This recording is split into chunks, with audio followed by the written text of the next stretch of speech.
ธรรมที่กรุงนะครับเป็นหัวหน้าโครงการสอนสมาธิร่วมกับศูนย์สาธารณสุขประจำเมืองแอบเบอร์ดีนประเทศสกอตแลนด์นะเป็นอนุศาสนาจารย์นะครับเป็น chaplaincy เป็น chaplain นะครับที่มหาวิทยาลัยแอบเบอร์ดีนประเทศสกอตแลนด์ครับการศึกษาของพระอาจารย์ก็จบปริญญาโทวิชาเอกศาสนาและสังคมจากมหาวิทยาลัยแอบเบอร์ดีนประเทศสกอตแลนด์สหราชอาณาจักรนะครับปริญญาโทด้านพระพุทธศาสนาหลักสูตรนานาชาติสมัยนั้นยังเป็น IMAP นะครับถ้าจำไม่ผิดของมหาวิทยาลัยมหาจุฬาลงกรณราชวิทยาลัยนะครับปริญญาตรีเอกศาสนาจากมหาวิทยาลัยมหาจุฬาลงกรณราชวิทยาลัยในปี 2547 นะครับอาจารย์ท่านก็ได้รับเกียรติคุณมากมายเช่นได้รับคัดเลือกเสนอชื่อรับรางวัลบุคคลทำคุณประโยชน์ในสังคมสกอตแลนด์ได้รับรางวัลบุคคลดีเด่นผู้ทำคุณประโยชน์ให้กับคนเนปาลสมาคมชาวเนปาลในกรุงลอนดอนนะครับแล้วก็ได้รับรางวัลผู้นำศาสนาโลกประจำปี 2019 ณ ศูนย์วิจัยจุฬาภรณ์กรุงเทพมหานครนะครับผลงานหรืองานเขียนต่างๆของพระอาจารย์ก็มีมากมายเช่นพระอาจารย์ก็เป็นผู้เขียนบทความหนังสือเรื่องประวัติศาสตร์พระพุทธศาสนาในประเทศเนปาล Meditation Buddhism in Practice Your Questions My Answers นะครับกัลยาณเมตตาจิตต Stories of a Bhikkhu on a Blog นะครับ The Introduction to Vassa and Kathina and its Practice Meditation Guidance Odds and Ends The Significance of Dana ซึ่งเป็นเวอร์ชันภาษาเนปาลนะครับ Tsunami in Buddhism ในเวอร์ชันภาษาเนปาลมังคละพุทธะในเวอร์ชันภาษาเนปาลแล้วก็ The Significance of วิสาขบูชาในภาษาเนปาลนะครับแล้วก็พระอาจารย์ท่านก็มีผลงานอีกมากมายนะครับก็เพื่อไม่ให้เป็นการเสียเวลาก็ขอถวายความเคารพแล้วก็กราบอาราธนาพระอาจารย์สุชนได้รับช่วงโอกาสนี้ในการบรรยายครั้งต่อไปครับผมขอบคุณนะครับท่านศิระขออภัยครับได้ยินไหมครับ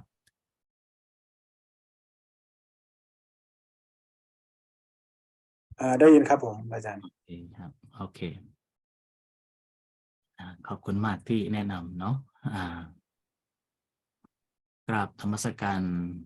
พระเถรานุเถระครูบาอาจารย์สาธรรมิกทุกท่าน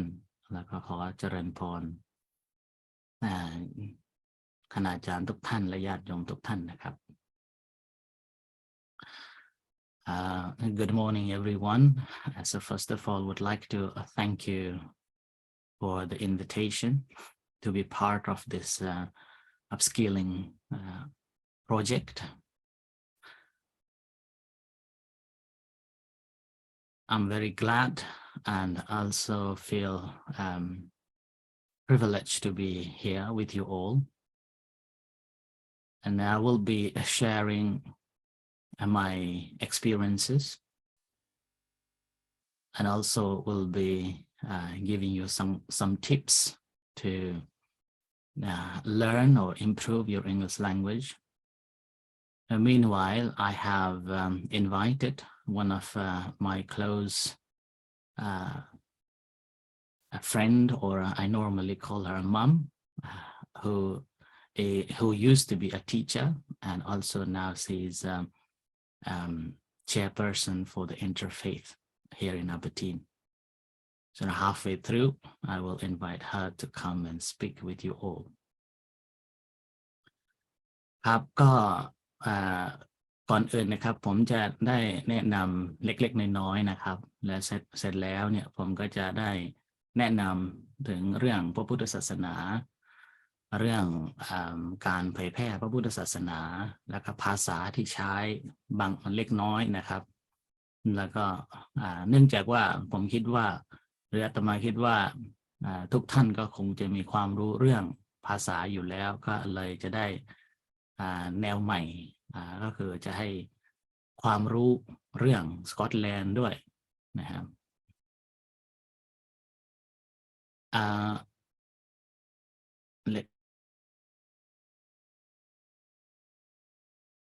Okay, he's back. I think your connection was lost, อาจารย์ Okay, so Okay. your microphone. Okay. ขออภัยครับพอดีอินเทอร์เน็ตมีปัญหานิดหน่อยนะครับครับก็คือช่วงแรกนี่ผมก็จะได้แนะนำเล็กๆน้อยๆนะครับและเสร็จแล้วประมาณสักชั่วโมงหนึ่งเดี๋ยวผมจะเชิญท่านหนึ่งที่เป็นคนสำคัญและเคยเป็นครูมาก่อนให้เข้ามาสนทนากับท่านทุกท่านนะครับทีนี้เดี๋ยวผมจะแชร์สกรีนก่อนนะครับ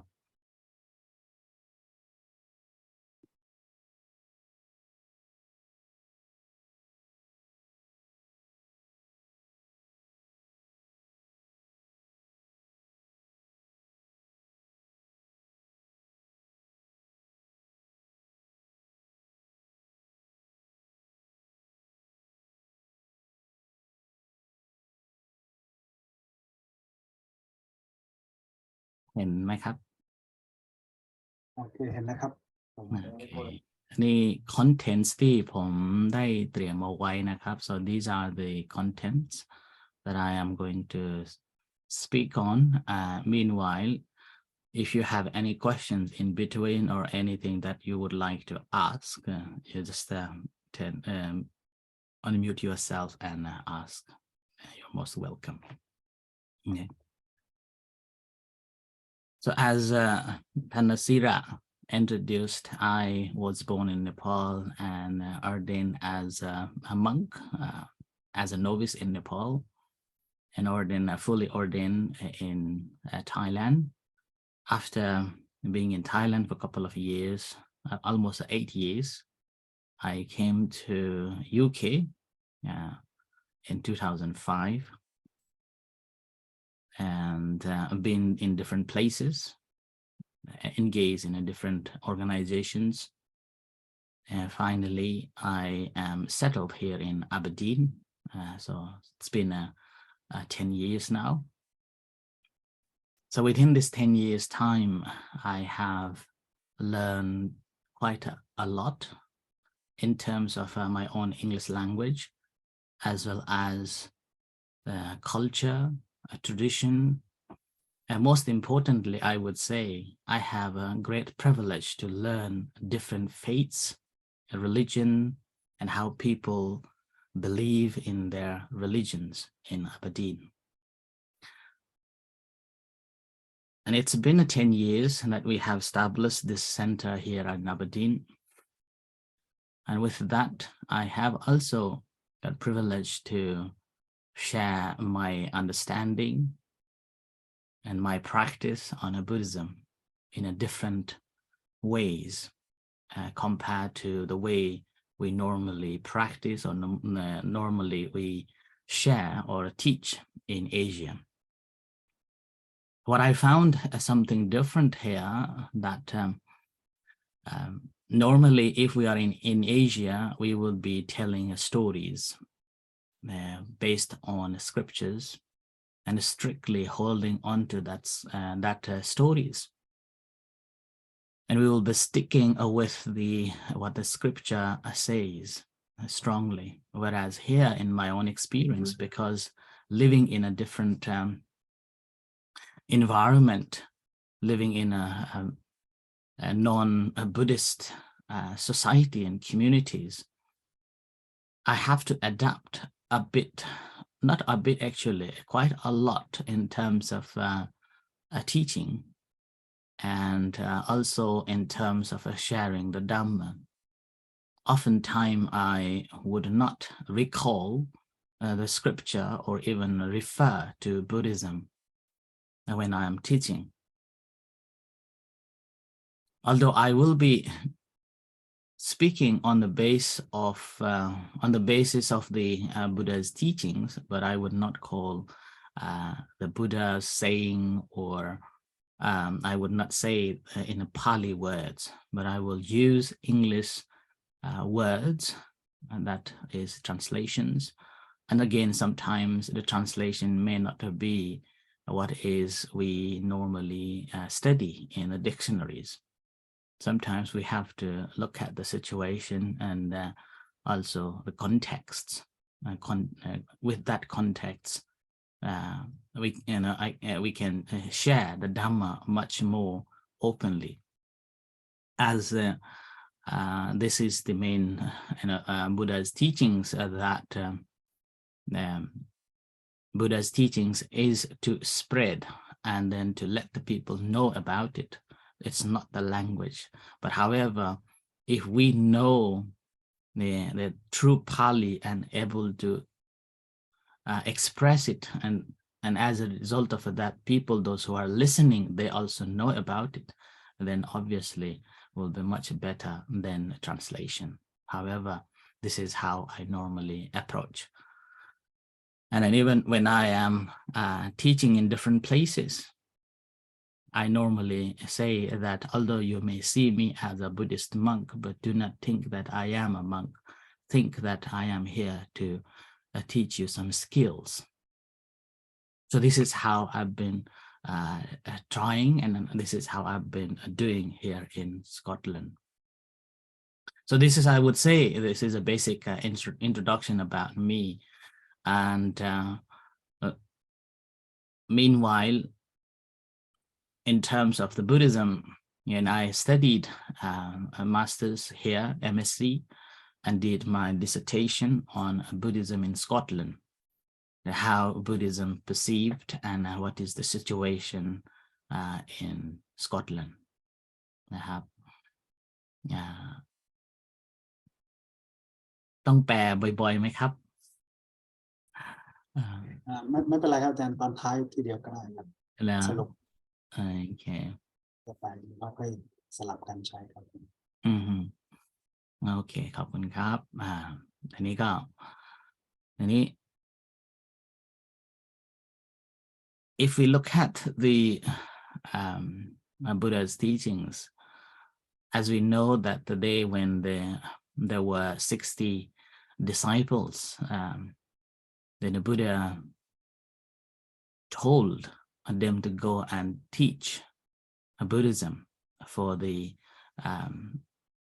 welfare and happiness of many. So this is the quotation that I quote here, that go forth, O bhikkhus, out of compassion for the world, for the good benefit and happiness of the gods and men, preach the Dhamma, excellent in the beginning, middle, and end, both in the spirit and in the letter.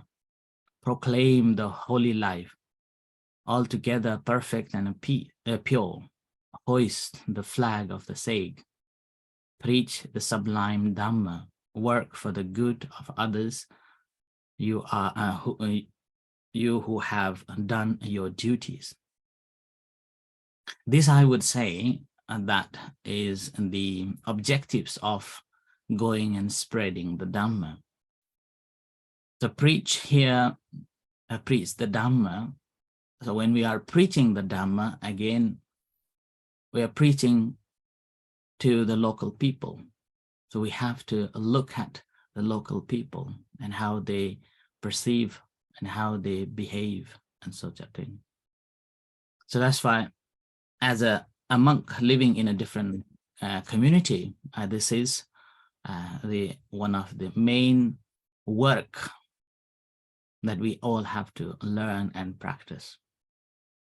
And proclaiming here, I would say that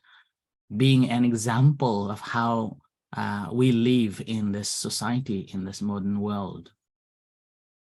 and untainted by anything that is tainting, or the world is so much miserable at this moment. So in this miserable and influenced by this outer material world, we need to be more mindful and being pure within us. So this is the objectives that the Buddha laid down to all the monks to go and preach. Now, we all have a culture, and every culture is different. And every culture has a unique in its own way. So when we look at the culture, that comes this culture, we have to know what it is. And according to the word, culture consists of standards for deciding what is, what can, how one feels about it, what to do about it, and standards for deciding how to go about doing it. So that's why Buddhism is also a culture, and this can be taught, and this can be felt, and this can be done. So that's why Buddhism is something that also can be transferred and transmit to other cultures. Okay? And looking at that again, what we have to remember here, that the Buddha never encouraged anyone to influence, to change their religion or change their beliefs. It is up to them. We are simply there to let them know what is it. So that's why, again, a quote here from Dhammika. It is an individual choice to change or not change. So like proclaiming the Dhamma in the Buddhist sense means making it available. So this is important, making it available. So we are here simply to provide what is the Buddha's teaching. And to all who wish to inquire about it, and then leaving any decision beyond that to the individual concerns. So this is the beauty of Buddhism, that we are here to teach, we are here to give some information about it, and it's up to them to decide. I remember over this period of 10 years of living here, I have experienced quite a few members of community after studying Dhamma, studying and practicing in our center for some times. They came forward and asked whether I will be willing to change them. And my response was that I am not there to change you. If you feel that is sensible and if your heart tells you to change, then go for it. But do not ask me to change. But in Buddhism, what we do, that the moment when you decided to become a Buddhist, normally we give you a triple gem, observing a triple gem and 5 precepts. And that's, again, we normally do every day anyway. But at the moment when you have decided to become a Buddhist, then you're taking seriously. And with that, these members are still with us in our temple, and then helping and practicing. And nowadays they are even become assistant to me, assisting me to teach in different places. So, and that's why this Buddhism is something that can be introduced and can be learned. And so here, the definition of the culture, therefore, can be introduced and learned, can be accepted by different cultures and adapted to fit in accordance to suitability of individual societies. In this way, culture becomes a symbolic behavior of a community. Okay? So that's why the Buddhism is something that we can introduce to new people, new culture, new environment, and people will be able to learn about it. After they have learned, investigated properly, then they are satisfied with it, so they will accept it. After they have accepted, again, there goes through so many series of adaptation. They have to switch off their previously practicing beliefs or previously practicing ways, and then adjusting in a new environment, which is not easy. It could be easy if they are in Thailand or Sri Lanka or Myanmar, because everybody is practicing Buddhism. But here they are living in the very different environment, and they have a different family backgrounds. So that's why they have to go through a lot of adaptation, and also able to practice in a suitable way in those environments. And that is the beauty I normally see in Buddhism. Buddhism can fit in everywhere without any trouble, without any difficulties. And that is, again, I remember one of the teachings to the monks. The Buddha said that you are there to simply provide the teachings. And then if nobody is asking you, you are not teaching. You're simply a human being, mingling and engaging and living with other people as a normal person. You are not separate from the community. And that is how I perceive, and that's how I have been practicing here in Aberdeen in Scotland. And as a result, I feel more comfortable with mingling and going with other people here. And it's become a part of my life here in Aberdeen. So that's why now Buddhism again went beyond. So it is introduced to a different culture, and it's been accepted by locals, and Buddhism comfortably adjusted in different locals and adapted new culture. That's why we have Buddhism in Thailand is different than Thai Buddhism. So Thai Buddhism is different to Sri Lankan Buddhism or Myanmar Buddhism. So that is simply because of a new culture added, a new tradition been introduced along with the Buddhism. So that's one of my conclusion in studying of Buddhism in Scotland, that probably in a later year, maybe who knows, maybe 10, 20 years later, we will have a Scottish Buddhist culture. So that is, again, Buddhism, Scottish Buddhism rather than Buddhism in Scotland. When we talk about Buddhism in Scotland, would be history, rather than the culture itself. So a new culture, this is what I just mentioned, that Buddhism in Thailand is different from the Thai Buddhism and Sri Lankan Buddhism. So this is simply Buddhism normally adapts and adjusts in those culture. And this adaptability is the key, able to bring anything that is possible to practice together, which is a beautiful thing to do. Yeah. Now, what is a Buddhist culture? So Buddha's instruction to 60 monks that I mentioned, that is introduced, modified, adapted, and adjusted. So Buddhism is introduced to these places and carefully, skillfully in a way, not carefully, skillfully modified and adapted according to the suitability and adjusted in those circumstances, in those environment. And that's how we have a different form of a Buddhism. And now here, in terms of looking at the history of Buddhism in the UK or in England, started it. So the Arnold Almond, one of the historian, said that in the Western imagination, Buddhism is the most recent of the major world religions.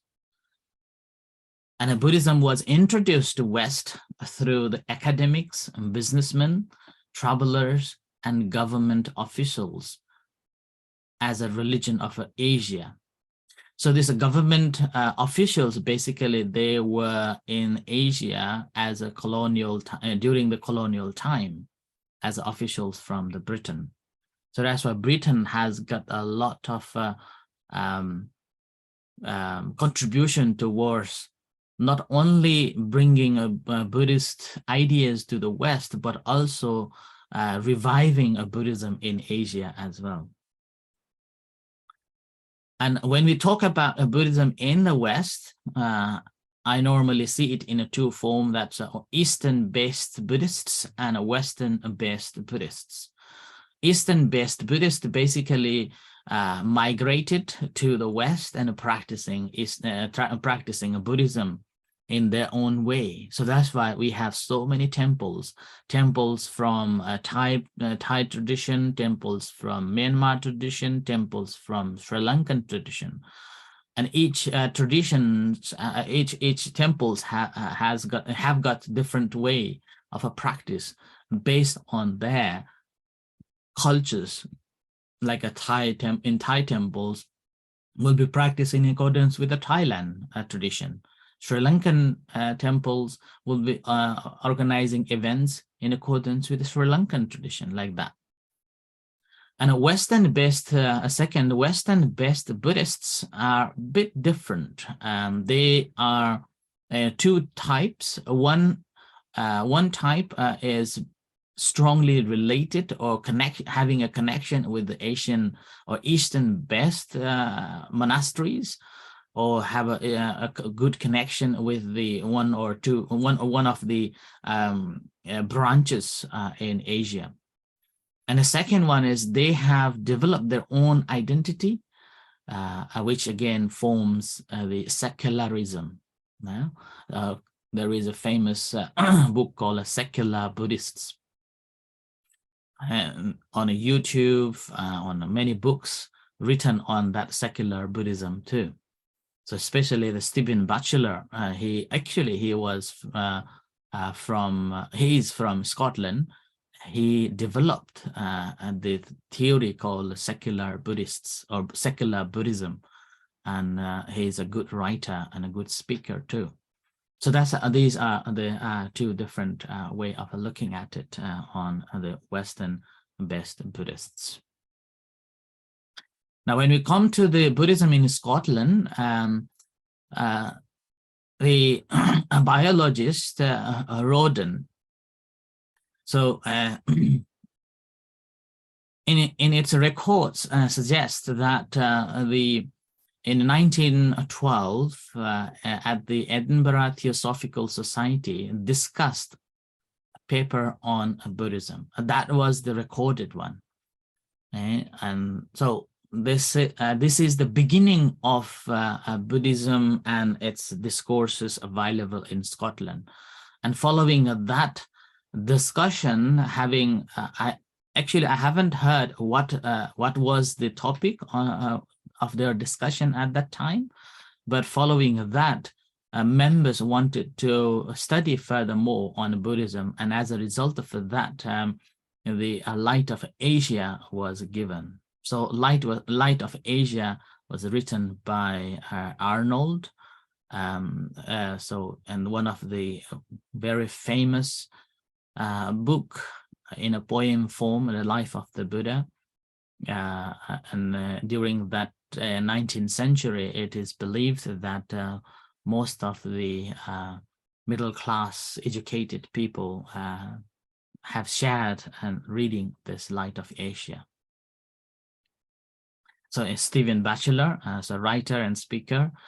that I mentioned, so he actually was ordained in Tibetan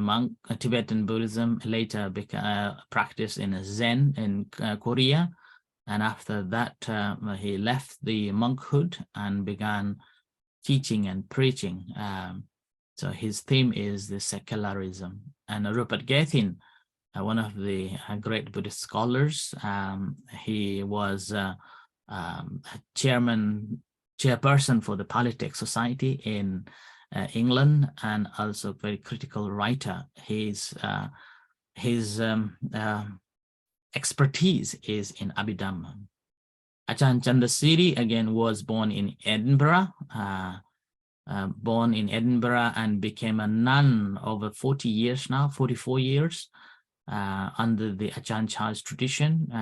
under the Ajahn Sumedho, who is an American monk living in London at the Hemel Hempstead. Now he has also established her own center in Perthshire, about 2 hours down the road. In terms of the institutionalization of the Buddhism in Scotland, Buddhism was introduced as a discourse from 1912 to 1914 And then there were a couple of activities going on in Edinburgh at that time, and even invited monks to attend the classes in one of the one or two sessions at the Theosophical Society. But it became institutionalized in 1952 when the Buddhist Society opened its branch to celebrate the Vesak Day, so which is the day when the Buddha was born, enlightened, and passed away. And according to the records, it suggests that Venerable Siri Nyana was invited to conduct the ceremony in Edinburgh. That is the beginning of the institutionalization. And following that, after a decade later, Venerable Ananda Bodhi, a Canadian monk, ordained in Thailand and practiced under the Chakun Thamathirarat Mahamuni, practiced meditation there, and then came to stay in Scotland and established the Johnson House as a meditation center. But unfortunately, and due to lack of support, he was not able to continue his work. And then later it was given, or Sameling or Tibetan group bought it as a place to establish a Tibetan center.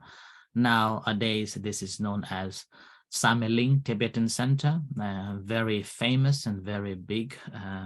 area. So this is a Tibetan center in in Scotland, Dumfries.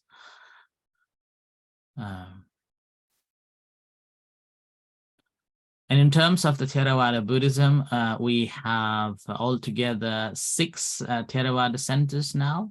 And the first one was established in Glasgow in 2001. And this is the Sri Lankan community, so Sri Lankan temple. It's called Scotland Buddhist Vihara. And Venerable Revata Mahathera is living there. And I have a very good connection with him. And in 2 weeks' time, we are going to celebrate our New Year Songkran festival here at the temple. He will be attending as well. And the second, the Thai temple, Dhammapadipa temple, was established in 2003 in Edinburgh. And then now this is a proper temple now in Edinburgh. According to my knowledge, that yesterday one monk came here to stay from Edinburgh, and what he was saying that there are now 3 monks and regular activities going on. And in 2005,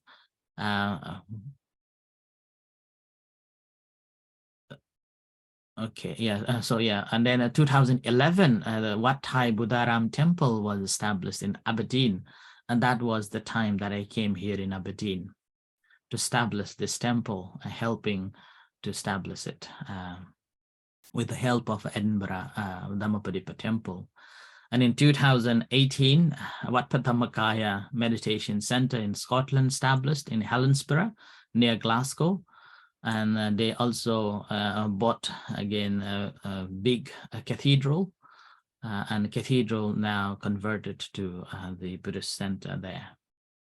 And along with that, this Miltenham, it's very difficult to pronounce this one, Miltenham Hermitage in Persia. This is established by Ajahn Chandasiri, who is Scottish-born nun, being a nun for 44 years. She bought a very remote area, she bought 11 acres of woodlands in a very remote place in Persia. And the Varapunya Meditation Center, again, this is the place that I,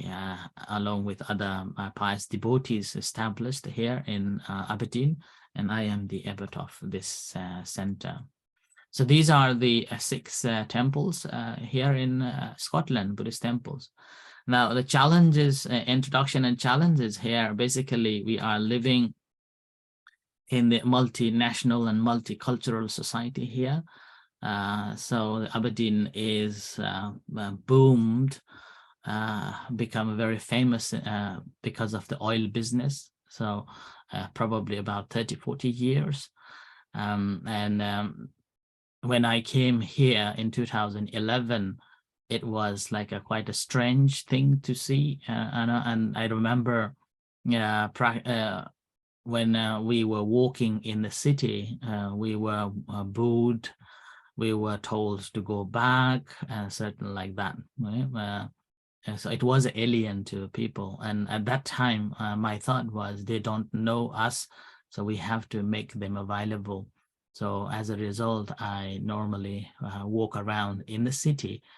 So whenever whoever comes to talk to me, then I normally stand and talk to them to let them know that who Buddhist monks are. So it was a strange and uncomfortable at the beginning, but our regular visit in the city and discussion and talking to people make them feel comfortable there. And now we feel comfortable in Aberdeen, and everybody accepts Buddhist monks here. So these are some of the activities that we run here at the center. So monthly mindfulness Mondays at the Aberdeen Health Village in partnership with the city and a healthcare partnership. So this project actually started about 7 years ago, and this is mainly to provide meditation to the staffs because mental health is one of the big issue in the West, so that NHS or National Health Service wanted or always been in search for some activities. And in the past, NHS or a National Health Service had to pay to get somebody to teach meditation. And since I got involved, I gave a free service to all the staffs. So that's how this Mindfulness Mondays started 7 years ago. And ever since, we never stopped. Every month, we provide an hour meditation for the staffs and an hour meditation for the general public at the health village. It's been a very successful, good outcomes, and many people got to benefit from it there too. And from there, we developed the 6 weeks learning mindfulness meditation, which we normally held at the Credo Center. But now Credo Center is going to close, so we are looking for somewhere else. And normally it is funded by NHS Grampian. So there's a health service in Grampian and in Aberdeenshire. Aberdeen and Aberdeenshire organization supports for hiring a hall. And this will be another issue for us in the future. And meanwhile, every Wednesday morning, there is a meditation session online to support whoever would like to join and practice. And this is again been practicing this program began after COVID. So it's about 2 years now. We are running this for half an hour from 8 to 8:30. There are about 6 to 8 people attending almost every single week. And in the meantime, Wednesday evening meditation that we have at the center here. Normally it used to be on Tuesday. Now this year we are changing it to Wednesday evening. And here again, we do the chanting, talks, practice, and discussion. On this event, again, there are about 10 people attend for the study. Meanwhile, we also offer meditation sessions in different places. ARI, so ARI Aberdeen in Recovery. This is for the drugs and alcohol abused people, those who are willing to quit from taking the drugs and alcohol. And at hospital, last year we did 3 sessions at the hospital, willing to do the continue meditation sessions at the hospital for the staffs, and still in the conversation session now. And again, other private organizations like the accountant offices, and also we've been invited to other organizations like a library and also in the city council like that. And we also have a Saturday children's class. Normally it used to be on Saturday afternoon. Now this year we have moved it to the Saturday morning. And there are about 20 children come to attend the Dhamma class, which they will learn how to meditate and what are the Dhamma teachings, and also they will have opportunity to learn languages. If it's Sri Lankan children, they will learn Sinhala, and if Thai children, they will learn a Thai language. So this is my first presentation. Okay, and I will stop here to allow anybody has got anything to ask, and after that I will invite my adopted mom, Patricia, to share with you all. Anybody has got anything to ask or anything to share on this session? Can you conclude some in Thai also? Oh, okay. Sentence. โอเคครับก็ที่เล่ามาทั้งหมดนะครับผมเล่าถึงว่าพระพุทธเจ้าท่านหลังจากที่ได้สาวก60ท่านแล้วก็ได้ประกาศให้ทรงไปประกาศพระศาสนาไปตามที่ต่างๆนะครับนั่นก็เป็นงานของพระสงฆ์ที่จะต้องไปเผยแพร่นะครับในการเผยแพร่นี้ก็เป็นสิ่งที่เราต้องเข้าใจก็คือว่าเพื่อให้ศาสนาพุทธคนเขาเข้าใจเพราะว่าศาสนาพุทธก็ถือว่าเป็นวัฒนธรรมชนิดหนึ่งที่สามารถสอนได้สามารถให้คนเขารู้ได้และสามารถเปลี่ยนได้ในฐานะที่อยู่ในต่างถิ่นนะครับที่ไม่มีศาสนิกที่เป็นชาวพุทธก็ต้องใช้หลักการในการสอนธรรมะหรือเผยแพร่พระพุทธศาสนาอันนี้ก็คืออย่างที่พระพุทธเจ้าท่านตรัสเอาไว้ก็คือว่าเราเพียงแค่มอบให้เขาส่วนจะเปลี่ยนหรือไม่เปลี่ยนก็คือเรื่องของเขานะครับอันนี้ก็เลยในฐานะที่เป็นพระก็เลยใช้วิธีการนี้แหละครับก็คือเรามีหน้าที่สอนแล้วก็ให้พวกเขาเข้าใจธรรมะส่วนจะเปลี่ยนหรือไม่เปลี่ยนก็คือเรื่องของเขาเรื่องนี้ก็คือในวัดมีหลายคนที่หลังจากมาศึกษาหลายปีแล้วเนี่ยเขาอยากจะเปลี่ยนเป็นศาสนาเปลี่ยนเป็นศาสนาพุทธก็มาขอให้ข้าพเจ้าเนี่ยอาตมาเนี่ยให้เปลี่ยนศาสนาให้เขาอาตมาก็บอกว่าฉันไม่มีสิทธิ์ที่จะเปลี่ยนศาสนาให้เธอถ้าเธอเข้าใจและมีความคิดว่าใช่และตั้งใจจะเปลี่ยนก็เปลี่ยนเลยไม่ต้องมีให้อาตมามาเปลี่ยนให้เธอนะครับซึ่งก็เป็นเหตุที่ทำให้เขาก็พอใจนะฮะแล้วก็ตอนนี้ก็ยังเป็นยังตอนนี้ก็นับถือศาสนาพุทธแล้วก็มาวัดเป็นประจำมาช่วยงานวัดประจำแล้วก็ศึกษาธรรมะปฏิบัติธรรมจนกระทั่งปัจจุบันนี้เขาก็เป็นตัวแทนที่จะไปสอนตามที่ต่างๆเวลาที่อาตมาไม่สะดวกจะไปหรือเวลาที่อาตมาติดธุระที่อื่นนี่ก็ถือว่าเป็นการเผยแพร่พระศาสนาที่นี่อย่างนี้นะครับส่วนอันนี้ก็พูดถึงเรื่องวัฒนธรรม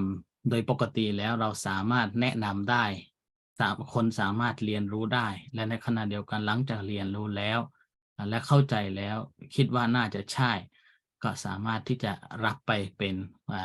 การนับถือศาสนาของตนเองได้หรือนับถือหรือเอาวัฒนธรรมนั้นไปใช้ในชีวิตประจำวันได้นี่ก็คือตัวอย่างที่เล่าให้ฟังที่ลูกศิษย์ที่เขา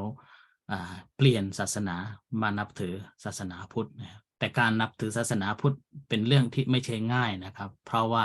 วัฒนธรรมที่เขาเจริญเติบโตมานี่เป็นวัฒนธรรมที่เป็นศาสนาคริสต์และวัฒนธรรมที่เป็นเขาเติบโตมาตั้งแต่เด็กแล้วให้มาเปลี่ยนทันทีมันก็เป็นเรื่องที่ยากและเขาก็ยังอยู่ในครอบครัวอ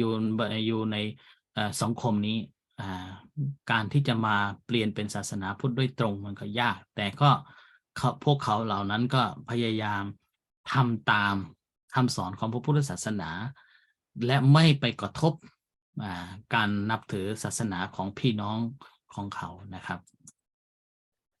เพราะฉะนั้นศาสนาพุทธเนี่ยก็คือสามารถแนะนำได้แล้วก็สามารถที่จะรับมานับถือได้เหมือนพุทธศาสนาในประเทศไทยกับศาสนาพุทธศาสนาในประเทศไทยแตกต่างจากพุทธแบบไทยนะครับหรือพุทธศาสนาในศรีลังกาก็จะแตกต่างจากพุทธแบบศรีลังกาอย่างเงี้ยนะครับซึ่งก็เลยเป็นเหตุที่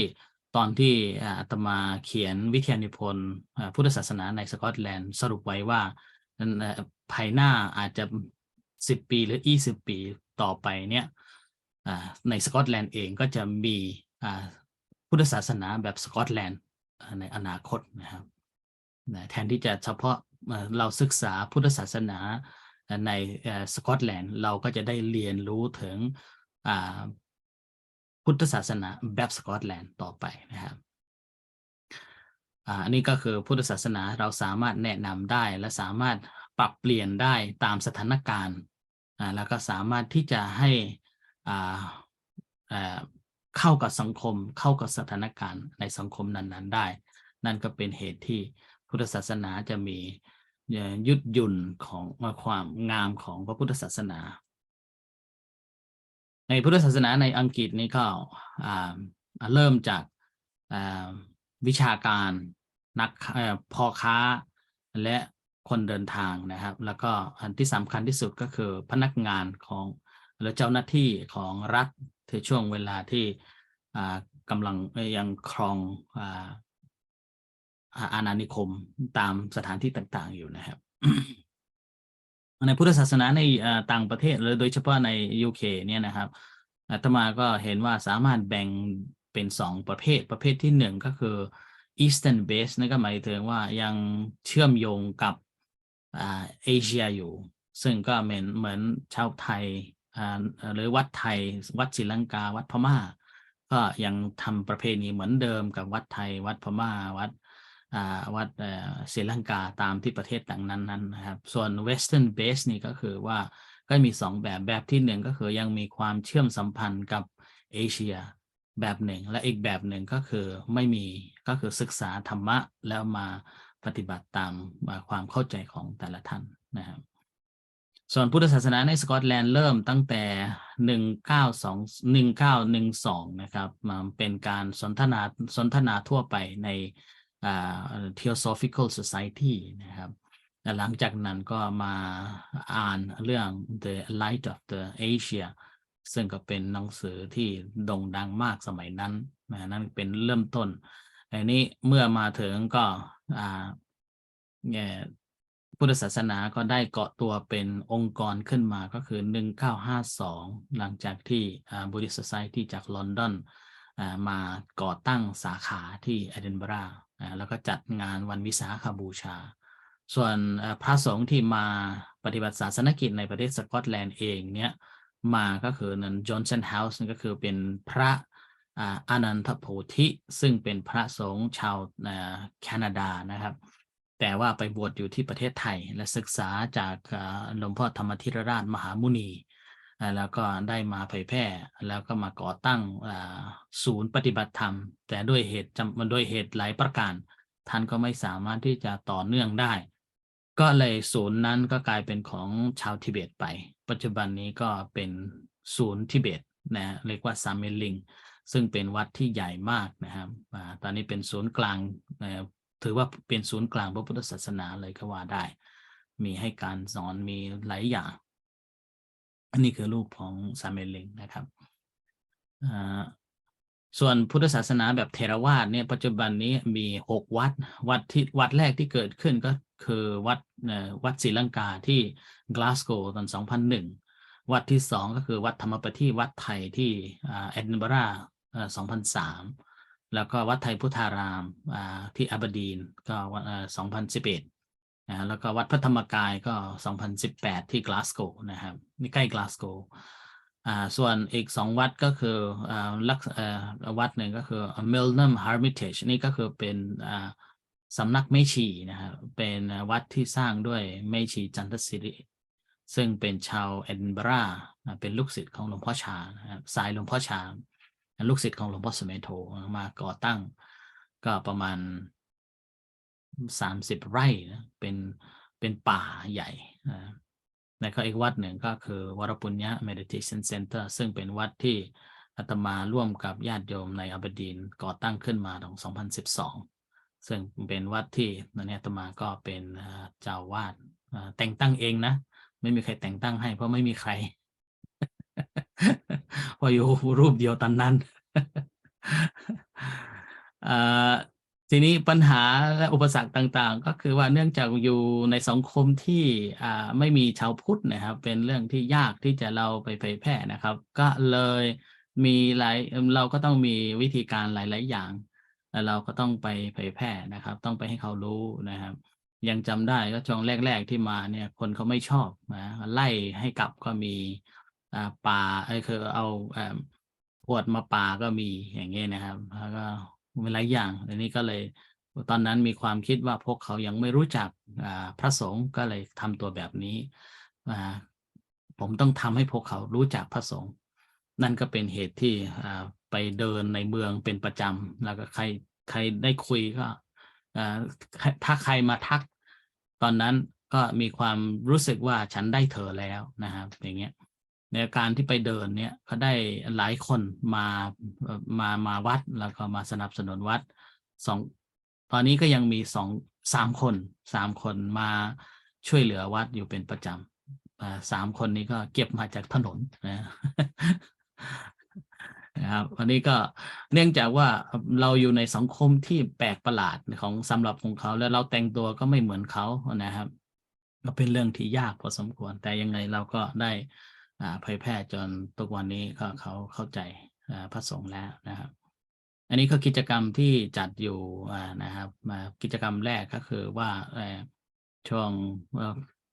Mindful Monday นี่ก็คือเดือนละครั้งซึ่งเป็น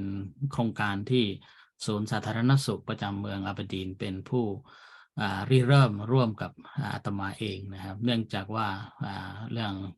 ปัญหาทางจิตเนี่ยมันเยอะและทีนี้ไม่รู้จะไปเริ่มต้นกันที่ไหนศูนย์สาธารณสุขก็เลยมาคอนเซนเทรตที่พนักงานและเจ้าหน้าที่ของศูนย์สาธารณสุขก็เลยไปช่วยก่อนหน้านี้พวกเขาต้องจ้างคนมาสอนแต่นี้หลังจากอาตมาไปสอนอาตมาก็ไม่คิดตังค์ก็หลังจากนั้นก็7 ปีแล้วก็มาสอนกันมาตลอดสำหรับพนักงาน1 ชั่วโมงแล้วก็สำหรับคนทั่วไปก็อีก1 ชั่วโมงก่อนโควิดนี่ก็คนที่มาร่วมปฏิบัติธรรมเนี่ยแต่ละครั้งก็ไม่น้อยกว่า30 คนนะฮะไม่น้อยกว่า30 คนแต่หลังจากโควิดมาปีนี้ถือว่ากำลังฟื้นตัวขึ้นมาแต่ละครั้งที่ไปสอนก็ประมาณ20 คนได้ก็เริ่มเข้ามาปฏิบัติกันอีกแล้วนะครับพัฒนาจากนั้นก็คือ6 อาทิตย์ครับก็คือใครที่อยากจะศึกษาจริงๆก็ให้มาฝึกแบบทุกอาทิตย์แทนที่จะเป็นทุกเดือนก็มาเรียนมาสมาธินั่นนี่ซึ่งมันก็เราก็เช่าที่เอาไว้และการเช่าที่ก็แต่ทางศูนย์สาธารณสุขก็จ่ายค่าเช่าให้นะก็แล้วส่วนการสอนอะไรทุกอย่างก็ฟรีเหมือนกันเหมือนเดิมนอกเหนือจากนั้นช่วงโควิดก็ทางวัด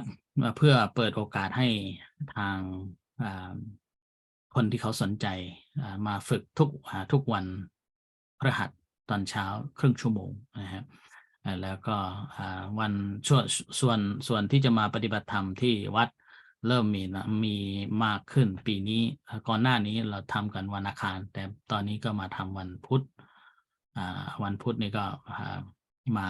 ที่วัดซึ่งก็มีประมาณ10 คนมานอกเหนือจากนั้นก็ทางวัดก็ไปร่วมกับองค์กรต่างๆในพื้นที่นะฮะสอนสมาธิอยู่เป็นประจ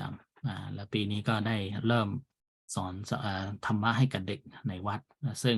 เป็นความฝันที่อยากจะเอาเด็กมาเรียนธรรมะและมาเรียนศึกษาปฏิบัติธรรมเพราะว่าถ้าเราได้เด็กมาพวกเขานั่นแหละอนาคตที่เขาจะมาดูแลวัดในต่างถิ่นได้ครับนี่ก็คือภาคแรกนะครับก็เลยหยุดตรงนี้ก่อนถ้าใครมีความสงสัยหรือคำถามก็ถามได้นะครับ หลังจากนี้เดี๋ยวผมจะเชิญที่เชิญเอาไว้นะครับก็คือเป็นคนสกอตคนที่นี่นะครับที่ผมทำงานร่วมกับคนนี้มาเป็นเวลานานพอสมควรเคยเป็นครูมาก่อนนะครับใครมีคำถามอะไรไหมครับถ้าท่านใดมีคำถามเป็นภาษาไทยก็ได้นะครับนิมนต์เรียนเชิญถามเป็นภาษาไทยได้เลยถ้าจะไม่ผิดคือหลังจากนั้นจะเป็นภาษาอังกฤษใช่ไหมครับอาจารย์ช่วงแรกก็จะเชิญปัตริชามาอธิบายหรือแลกเปลี่ยนนิดหนึ่งหลังจากนั้นก็จะเอาภาษาอังกฤษว่าเรียนยังไงแล้วเผยแพร่ยังไงนะครับ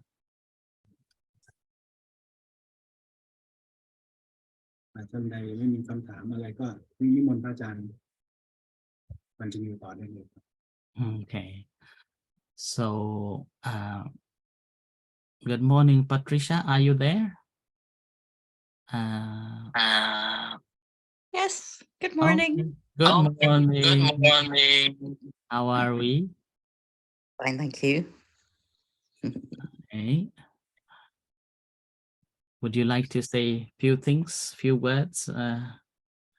Yes, good morning, everybody. You can give some tips how to improve English language.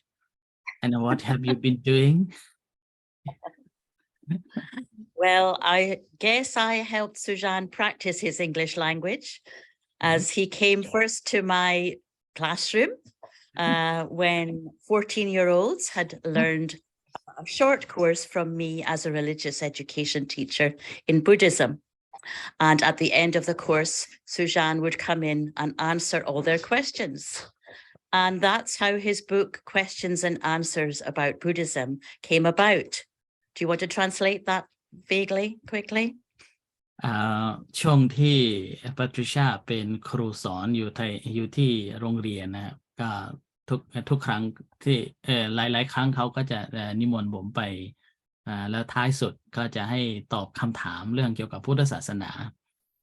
แล้วจากการรวบรวมคำถามของเด็กๆก็พอดีมาเป็นหนังสือเล่มหนึ่งเรียกว่าถามตอบในทางพระพุทธศาสนา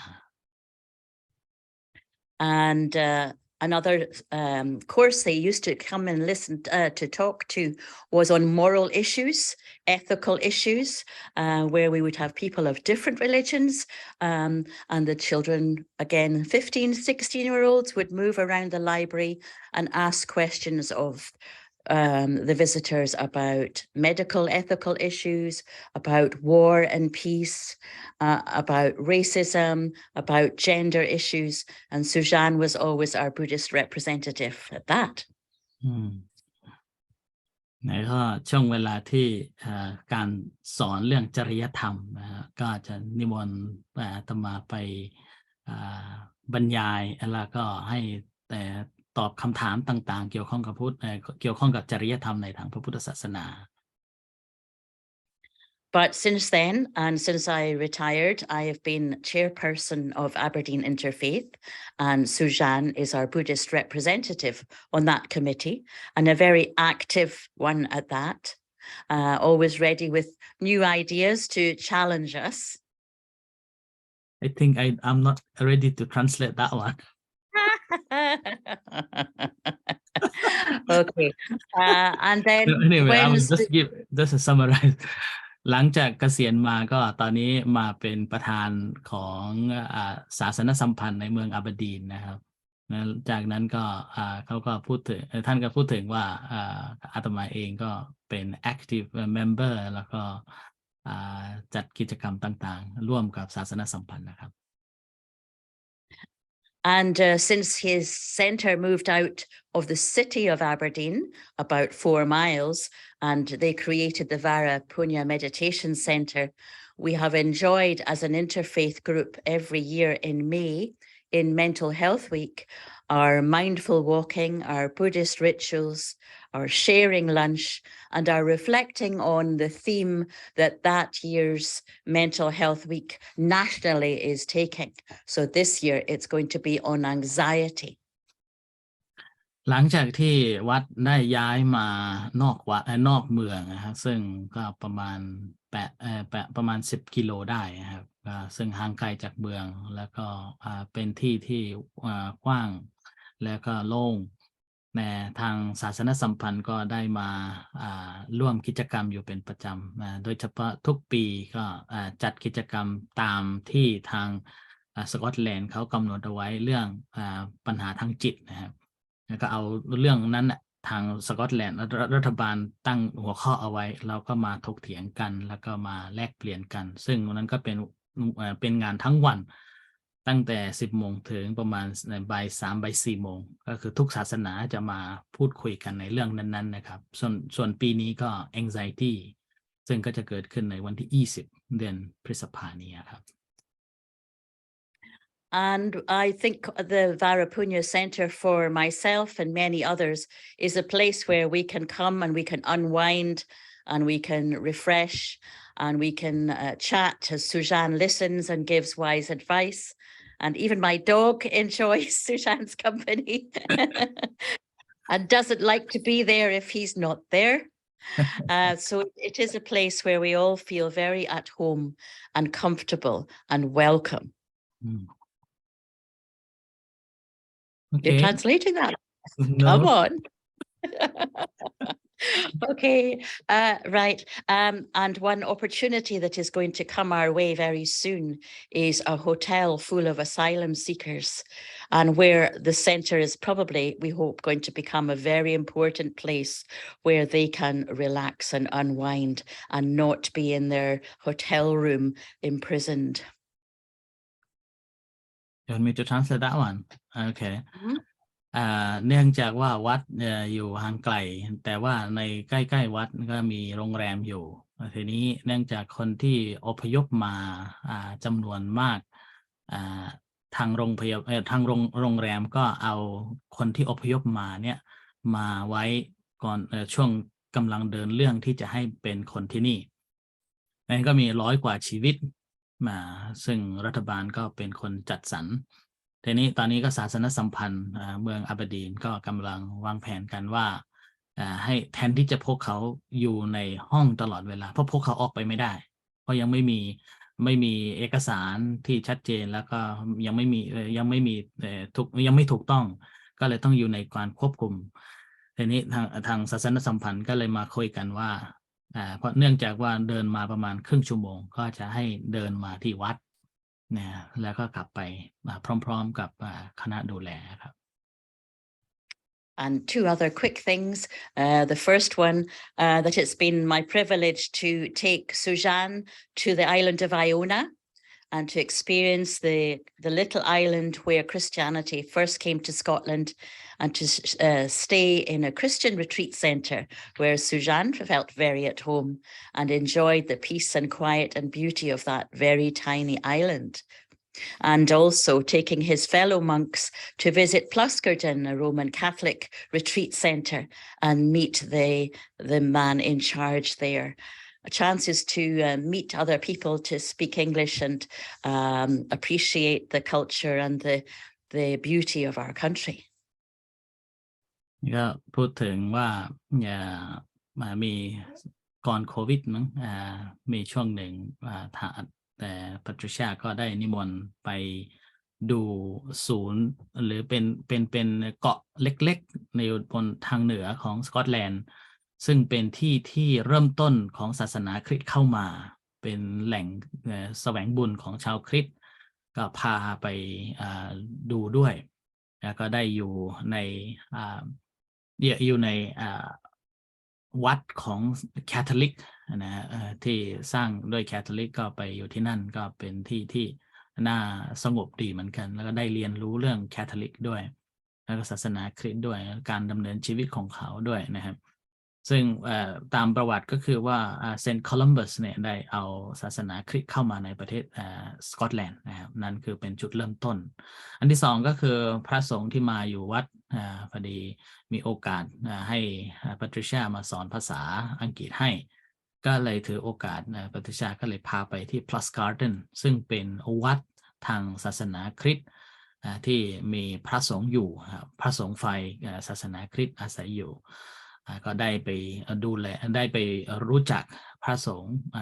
ฝ่ายศาสนาคริสต์แล้วก็ได้เรียนรู้วัฒนธรรมทางโน้นนะครับ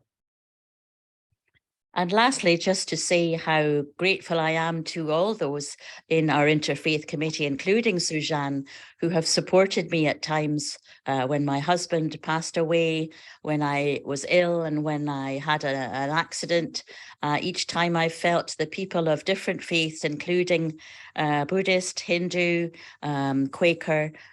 Brahma Kumaris, have all been there for me, which has meant a lot to me. So I'm very grateful that I've met people of other faith who are so caring. แล้วสิ่งที่น่าประทับใจที่สุดก็คือว่าช่วงเวลาที่สามีเขาเสียชีวิตอาตมาเองก็ไปให้กำลังใจและในขณะเดียวกันก็คือศาสนิกจากศาสนาอื่นๆก็ไปให้กำลังใจซึ่งถือว่าเป็นเรื่องที่ทำให้เขามีกำลังใจมากยิ่งขึ้นนะครับ There you go. Do you have any tips how to develop or improve English language? Oh, all right. Well, I think with all the experiences I've just described, you've had to practice your English language, haven't you? How do you practice? In speaking to teenagers, in meeting people you haven't met before, in explaining your faith to others in a language that they will understand. And not with all the jargon that you learn in the textbooks, and by practicing practicing your faith in front of us and with us, with the translation side by side, when you have your services in your place. I think that's useful. And writing, sometimes you've written quite often for the Interfaith newsletter for Scotland. And that's also important to be able to explain something of your faith and of how people experience it here to others. What about if lecturers and staffs, they want to improve their English? How would they practice or learn? Well, I think for the speaking is something really important. They can't lock themselves away in a room and only study books, because that's a different language, a different level of language, a formal language, where if they actually want to relate to other people who are English speaking, they need to be able to practice that conversation. So maybe a language exchange, one-to-one, where somebody wants to learn Thai and they want to learn English. That's a very good way. Not just textbooks, because being with people of the languages I know with my Arabic is the best way of understanding the people and the culture as well as the language, which you can't get that from books the same. You can't at all. Are you available for some questions from our audience? Yes, if you could translate them. I think they can speak English. Fine. Okay. Anyone มีใครไหมครับที่จะถามกับปัทริชานะครับมีไหมครับ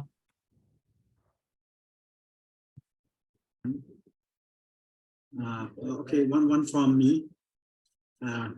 Good afternoon from Thailand here. I am Venerable Ashir, and I would like to know, let's say, some kind of perspectives, as you are a Scottish citizen, right? Okay. As a Scottish citizen, what do you think of Buddhism that you have been learning and practicing there in Scotland? Or like, what is your perspective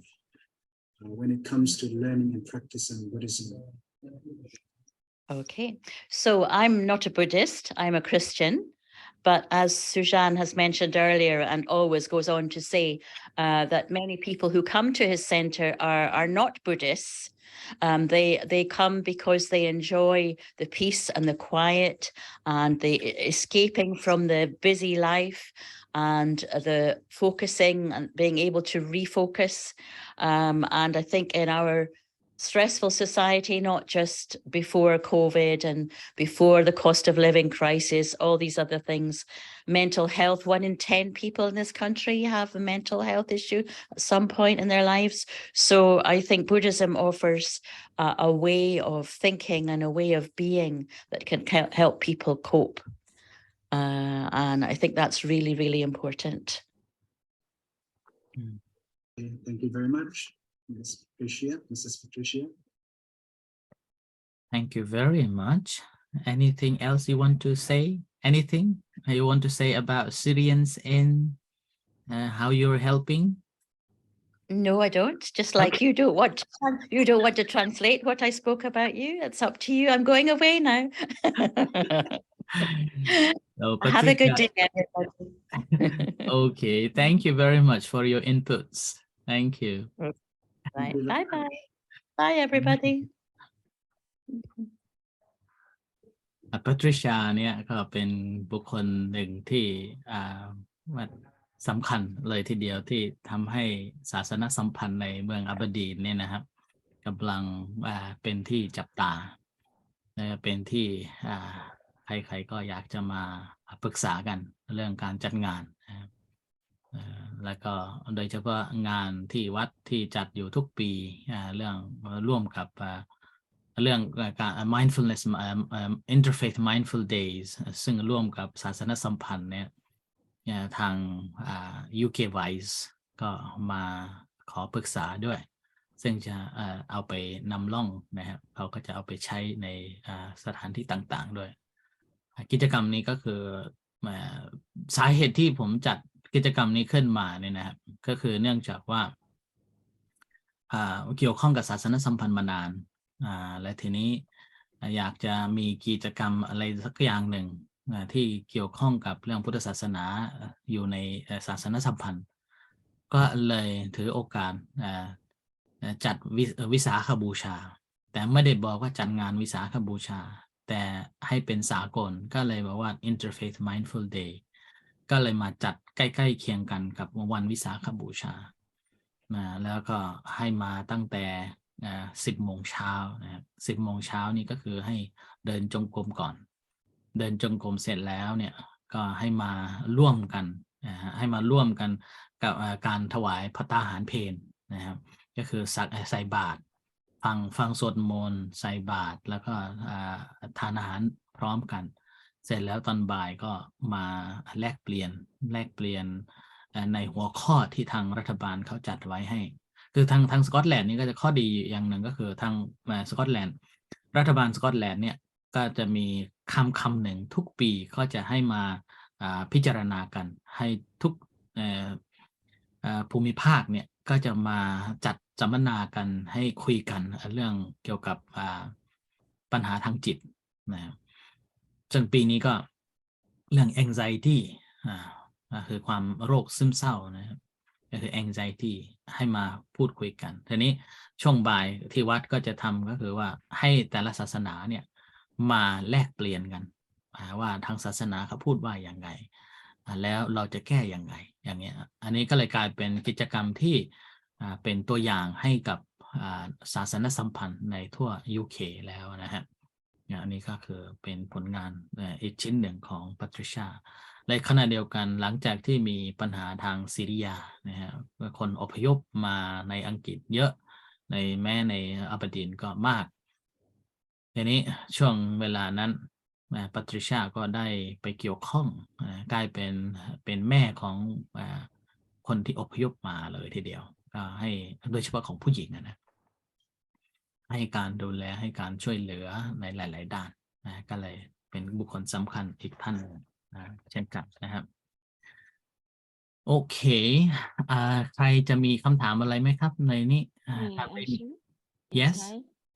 Okay. กับนมัสการเรียนถามเจ้าค่ะคืออยากจะทราบว่าตอนช่วงเดือนพฤษภาที่ท่านจะจัดนะคะหัวข้อน่าสนใจเพราะว่าโรคซึมเศร้าตอนนี้ในเมืองไทยมีกันเยอะจะมีการถ่ายทอดให้ฟังเป็นไลฟ์หรือว่าเป็นซูมอะไรให้เข้าไปฟังในช่วงรายการไหมเจ้าค่ะกับนมัสการค่ะ เรื่องนี้เราไม่มีนะเพราะว่าเราจะอยู่ในพื้นที่ข้างนอกไม่ได้อยู่ในข้างใน เจ้าค่ะ ก็เลยที่ผ่านมาก็จะคือมันเป็นกันเองและแต่ละศาสนาก็จะมานั่งคุยกันดังนี้ก็ไม่สะดวกที่จะเปิดซูมอย่างนั้นนะฮะก็เลยไม่มี งั้นมีคลิปเป็น YouTube ตามหลังเพื่อให้ติดตามรายการไหมเจ้าค่ะ เราไม่ได้อัดเสียงซะด้วย ถ้าเมื่อพูดมาอย่างนี้ไม่เดี๋ยวปีนี้อาจจะลองทำดูก็ได้นะลองอัดเสียงดูแล้วก็อาจจะทำคลิปขึ้นมานะฮะ เจ้าค่ะ เพราะพอดีของหนูเองวันก่อนอาจารย์ท่านบอกว่า สมมติว่าท่านให้อาการมา10 อย่าง แล้วในนั้นน่ะหนูมีประมาณ3-4 อย่าง ท่านก็เลยบอกว่าให้หนูไปหาจิตแพทย์เพื่อศึกษาเพื่อรักษา แต่คราวนี้ถ้าเผื่อมีอันนี้หนูก็จะได้ฟังแล้วก็ไว้ใช้ปรับปรุงตัวเอง นอกเหนือจากเรื่องการเข้าสมาธิในโอกาสที่ทำได้เจ้าค่ะ ได้เดี๋ยวอาตมาลองหาวิธีแล้วก็ปรึกษากับคณะทำงานดูว่าเราสามารถทำได้ไหมแล้วถ้าทำได้ก็เดี๋ยวอาตมาจะโหลดใน YouTube เอาไว้ให้แล้วก็เดี๋ยวจะส่งไปให้ เจ้าค่ะกราบนมัสการค่ะ มีอะไรอีกไหมถ้าไม่มีเดี๋ยวจะได้ครับผู้ถามนะครับอาจารย์ ครับได้ยินครับ คือจะถามเกี่ยวกับความแตกต่างจากศาสนาในเอเชีย แล้วก็จารีตประเพณีของยุโรปครับมีความแตกต่างเยอะไหม ขาดครับช่วยพูดอีกทีหนึ่งได้ไหมครับ ความแตกต่างจากศาสนาในเอเชียครับอาจารย์ มันแตกต่างจากประเพณีทางยุโรปแตกต่างเยอะไหมไม่ครับอาจารย์ หมายถึงศาสนาพุทธใช่ไหมครับ อาจารย์ ศาสนาพุทธใช่ไหมครับ ใช่ครับอาจารย์ ศาสนาพุทธเนี่ยคือถ้าจะเราดูวัดไทยก็จะไม่แตกต่างกันมาก ที่จะแตกต่างก็คือแค่เวลาจัดงาน ซึ่งจะไม่ตรงกับวันพระหรือว่าวันสำคัญในทางพระพุทธศาสนาก็จะต้องเลื่อนไปจัดงานวันอื่นนะครับแต่ส่วนกิจกรรมวัฒนธรรมอื่นๆนี่จะเหมือนกันเนื่องจากว่าวัดไทยเนี่ยก็คือเป็นที่ที่เป็นที่ที่รวมตัวและทำกิจกรรมแบบไทยๆนะครับเพราะฉะนั้นนี่จะไม่แตกต่าง ก็จะมีสงกรานต์มีลอยกระทงมีผ้าป่ามีมีแสดงเวสสันดรอะไรพวกนี้มีเหมือนกันหมดเลยครับแต่เวลาจัดงานกิจกรรมก็คือจะแตกต่างกันเช่นวันสงกรานต์นี้ก็จะไม่จัดวันตรงกัน ก็อาจจะเลื่อนไปบางทีนู่น2-3 เดือนก็มีจัดงานแบบ2-3 เดือนผ่านไปก็มีก็เรียกว่าจัดสงกรานต์อย่างนี้มีส่วนลอยกระทงก็เหมือนกันไม่ตรงวันแล้วก็เปลี่ยนไปวันอื่นก็มีนะครับซึ่งก็เป็นแล้วแต่เหตุปัจจัยของแต่ละวัดไปนะครับอันนี้ก็เนื่องจากว่าคนส่วนใหญ่เนี่ยยุ่งกับงานต้องไปทำงานก็เลยไม่สามารถที่จะจัดในวันนั้นได้นะครับก็เลยเปลี่ยนไปส่วนกิจกรรมอื่นๆถวายสังฆทานสวดมนต์อะไรเงี้ยเหมือนกันหมดนะครับส่วนถ้าเป็นวัดแบบwestern part นะหรือว่า western base อย่างเงี้ยนะก็จะแตกต่างกันนิดหนึ่งก็จะจัดกิจกรรมอะไรต่างๆก็จะแบบแปลกกว่านิดนึงอะไรอย่างเงี้ยส่วนถ้าพูดถึงกิจกรรมที่วัดอาตมาเองนะครับก็จะผสมผสานกับแบบพุทธแบบพุทธไทยแบบศรีลังกาแล้วก็แบบสากลนะครับก็ให้เอาทั้ง3อย่างเนี่ยพยายามให้มันกลมกลืนกันแล้วก็ให้มาปฏิบัติกันซึ่งจะไม่เหมือนกันไม่เหมือนกับที่อื่นนะครับ คือพยายามเพื่อให้ทุกสายเนี่ยมาแล้วรู้สึกเป็นส่วนหนึ่งเช่นสมมติถวายภัตตาหารเพลเนี่ยนะครับก็คือจะมีการตักบาตรเวลาตักบาตรเนี่ยเราก็สวดแบบในอีสานที่ประเทศไทยแล้วก็คือสวดพาหงส์แล้วให้คนมาใส่บาตรนะฮะแล้วซึ่งการใส่บาตรเนี่ยถ้าเป็นใส่แบบของพุทธแบบศรีลังกาเนี่ยเวลาพระฉันเขาก็จะมาเสิร์ฟอาหารอยู่ประจำมันก็เลยกลายเป็นว่าเป็นประเพณีที่เขาก็เข้ากันได้ใช่ไหมครับและในขณะเดียวกันเวลาถวายข้าวพระพุทธเนี่ยในประเทศไทยเองเราเนี่ยนะครับบางกลุ่มก็บอกว่าถวายไม่ได้บางกลุ่มก็บอกว่าถวายได้ซึ่งมันไม่ใช่หรือใช่อย่างเงี้ยมันก็มีการถกเถียงกันแต่สำหรับชาวศรีลังกาเนี่ยถวายอาหารคือถวายข้าวพระพุทธเนี่ยถือว่าเป็นงานสำคัญเลยทีเดียวไม่ถวายไม่ได้ก็ต้องมีการถวายแต่นี้เวลาถวายก็จะมีคำพูดที่แตกต่างจากในประเทศไทยซึ่งอาตมาก็เลยเอาทั้งสองอันเนี้ยมาผสมกันให้เป็นอันเดียวกันซึ่งก็เลยกลายเป็นประเพณีแบบใหม่ของวัดเหล่าที่ใครมาก็ได้เรียนทั้งสองก็คือถือข้าวพระพุทธแล้วก็กล่าวคำถวายข้าวพระพุทธมีทั้งภาษาไทยและภาษามีแบบภาษาไทยมีแบบไทยแล้วก็มีแบบศรีลังกาผสมไปด้วยและในขณะเดียวกันถ้ามีญาติโยมคนใดแม้คนเดียวที่ไม่สามารถเข้าใจภาษาไทยได้ก็จะใช้ภาษาอังกฤษอย่างเดียวนะครับก็คือเป็นการสอนธรรมะก็ให้เป็นภาษาอังกฤษแล้วก็ ก็คืออย่างนี้แหละครับก็คือเพราะฉะนั้นประเพณีส่วนใหญ่ก็คือคล้ายๆกันแล้วแต่ใครจะสามารถมีทัศนคติหรือวิสัยทัศน์เปลี่ยนให้เป็นสากลนะครับเป็นอย่างนี้นะครับ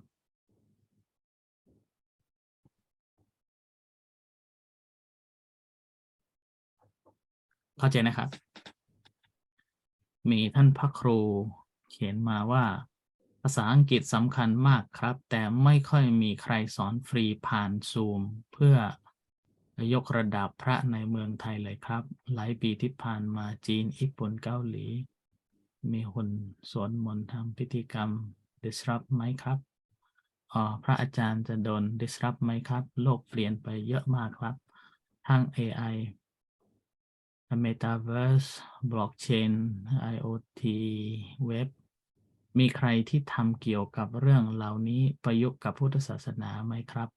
เห็นองค์ดาลัยลามะพูดไว้หมู่บ้านพลัมก็ปรับตัวเร็วที่ผ่านมาครับ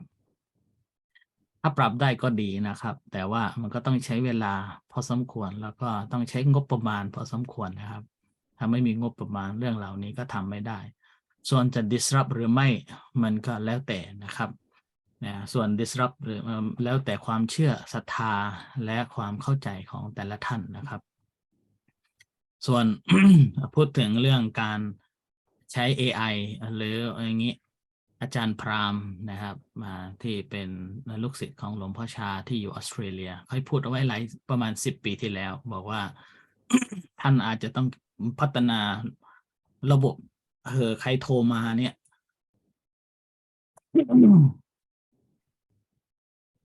ขออภัยครับใครโทรมาถ้าอยากจะฟังกด1ถ้าใครโทรมาอยากจะฟังสวดมนต์กด2ถ้าอยากจะสนทนาธรรมะกับใครกด3อะไรเงี้ยท่านน่าจะพัฒนาตั้งแต่10 ปีที่แล้วอะไรเงี้ยท่านเคยพูดเอาไว้เหมือนกันมันก็ขึ้นอยู่กับจิตใจของแต่ละคนนะครับก่อนหน้านี้พระสงฆ์ใช้ Facebook ก็เป็นปัญหาแต่ตอนนี้การใช้ Facebook เรื่องธรรมดาก่อนหน้านี้คนถือมือถือพระสงฆ์ถือมือถือก็เป็นปัญหาแต่ตอนนี้เป็นเรื่องปกติคือมันเป็นวิวัฒนาการที่มันจะค่อยๆมันเปลี่ยนไปตามสถานการณ์นะครับเพราะฉะนั้นเรื่องเหล่านี้ก็มันก็จะมี disrupt หรือไม่ถ้าจะ disrupt ก็ต่อเมื่อเราไม่ยอมรับในการพัฒนาการของมันนะครับมันก็จะ disrupt แต่ถ้าหากว่าเราเข้าใจในสถานการณ์นั้นๆเราก็จะไม่ disrupt แม้กระทั่งอยู่ในที่นี่นะครับที่ประเทศสกอตแลนด์นี่ถือว่าหนาวมากนะครับที่ตอนนี้ผมเนี่ยอยู่อย่างนี้ได้และใส่จีวรได้และนั่งอยู่ได้นี่เขาเนื่องจากว่ามีฮีเตอร์นะครับถ้าไม่มีฮีเตอร์ผมก็อยู่ไม่ได้อย่างนี้นะต้องใส่เสื้อผ้าหนาๆแล้วเวลาใส่เสื้อผ้าเนี่ย ช่วงแรกๆญาติโยมหลายท่านก็ยอมรับไม่ได้เหมือนกันนะฮะแล้วใส่รองเท้าเนี่ยเราใส่รองเท้าธรรมดาไม่ได้ต้องกันหิมะด้วยกันหนาวด้วยแต่ในเวลาเราซื้ออันที่แบบชั้นดีๆที่กันหนาวได้เนี่ยก็หาว่าเป็นพระใส่รองเท้าอย่างนี้ได้ยังไงอย่างเงี้ยก็คือเป็นไปไม่ได้ที่จะให้พระเนี่ยใส่รองเท้าแตะแล้วก็ไปที่นี่นะเป็นอย่างเงี้ยซึ่งมันก็คือวิวัฒนาการเหมือนกันนะครับอีกแบบหนึ่งมันอยู่ที่สถานการณ์ที่เราจะยอมรับได้หรือไม่ได้แล้วก็สามารถที่จะเข้ากับสถานการณ์ได้หรือเปล่าอย่างเงี้ยนะครับเพราะฉะนั้นเนี่ยเรื่อง disrupt เนี่ยครับที่จริงแล้วมันมีการเปลี่ยนแปลงอยู่ตลอดเวลามันเป็นธรรมชาติอยู่แล้วนะครับมันเป็นธรรมชาติอยู่แล้วเพราะฉะนั้นเนี่ยมันอยู่ที่เราว่าเราเข้าใจหรือเปล่าส่วนการเรียนสอนการเรียนภาษาอังกฤษนะครับที่จริงทางออนไลน์มีเยอะแยะนะครับอยู่ที่เราอะครับซึ่งเดี๋ยวผมจะพูดถึงเรื่องนี้ต่อนะที่จริงช่วงโควิดผมก็ไม่ได้สอนภาษาอังกฤษโดยตรงแต่สอนธรรมะภาคภาษาอังกฤษก็หลายปีเหมือนกันถ้าท่านอยากจะเข้าไปรู้เรื่องธรรมะภาคภาษาอังกฤษก็มี YouTube ของผมนะครับก็สามารถเข้าไปดูได้เหมือนกันเรื่องธรรมศึกษาเนี่ยก็ทั้งหมดเนี่ยก็มีเป็นภาคภาษาอังกฤษนะครับก็มีแบบสบายๆเรียนแบบสบายๆก็มีสนทนากันมีการโต้ตอบกันอะไรอย่างเงี้ยครับมีครับมันอยู่ที่ไม่ใช่อยู่ที่ไม่มีใครสอนนะครับมันอยู่ที่เราฝึกนะครับเราต้องใช้ความพยายามของเราจะได้ฝึกกันนะคิดว่าน่าจะตอบคำถามได้แล้วทั้งหมดนะครับลุงน่าจะเข้าใจนะครับท่านอาจารย์ครับเข้าใจครับอาจารย์เข้าใจอยู่ครับครับผมขอบคุณครับมีอะไรอีกไหมไม่งั้นจะได้ไปช่วงที่2นะครับ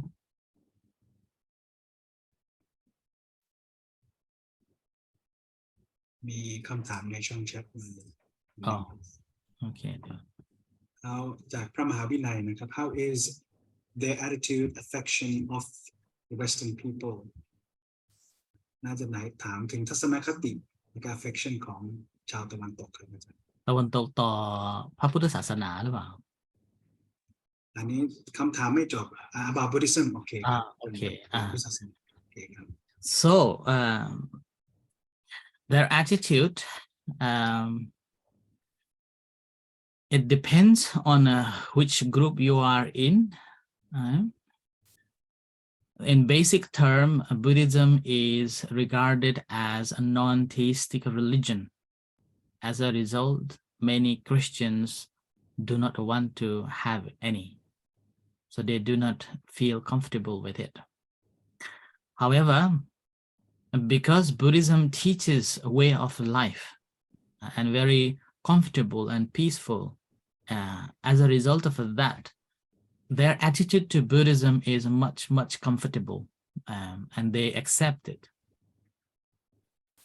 however there are quite a number of people they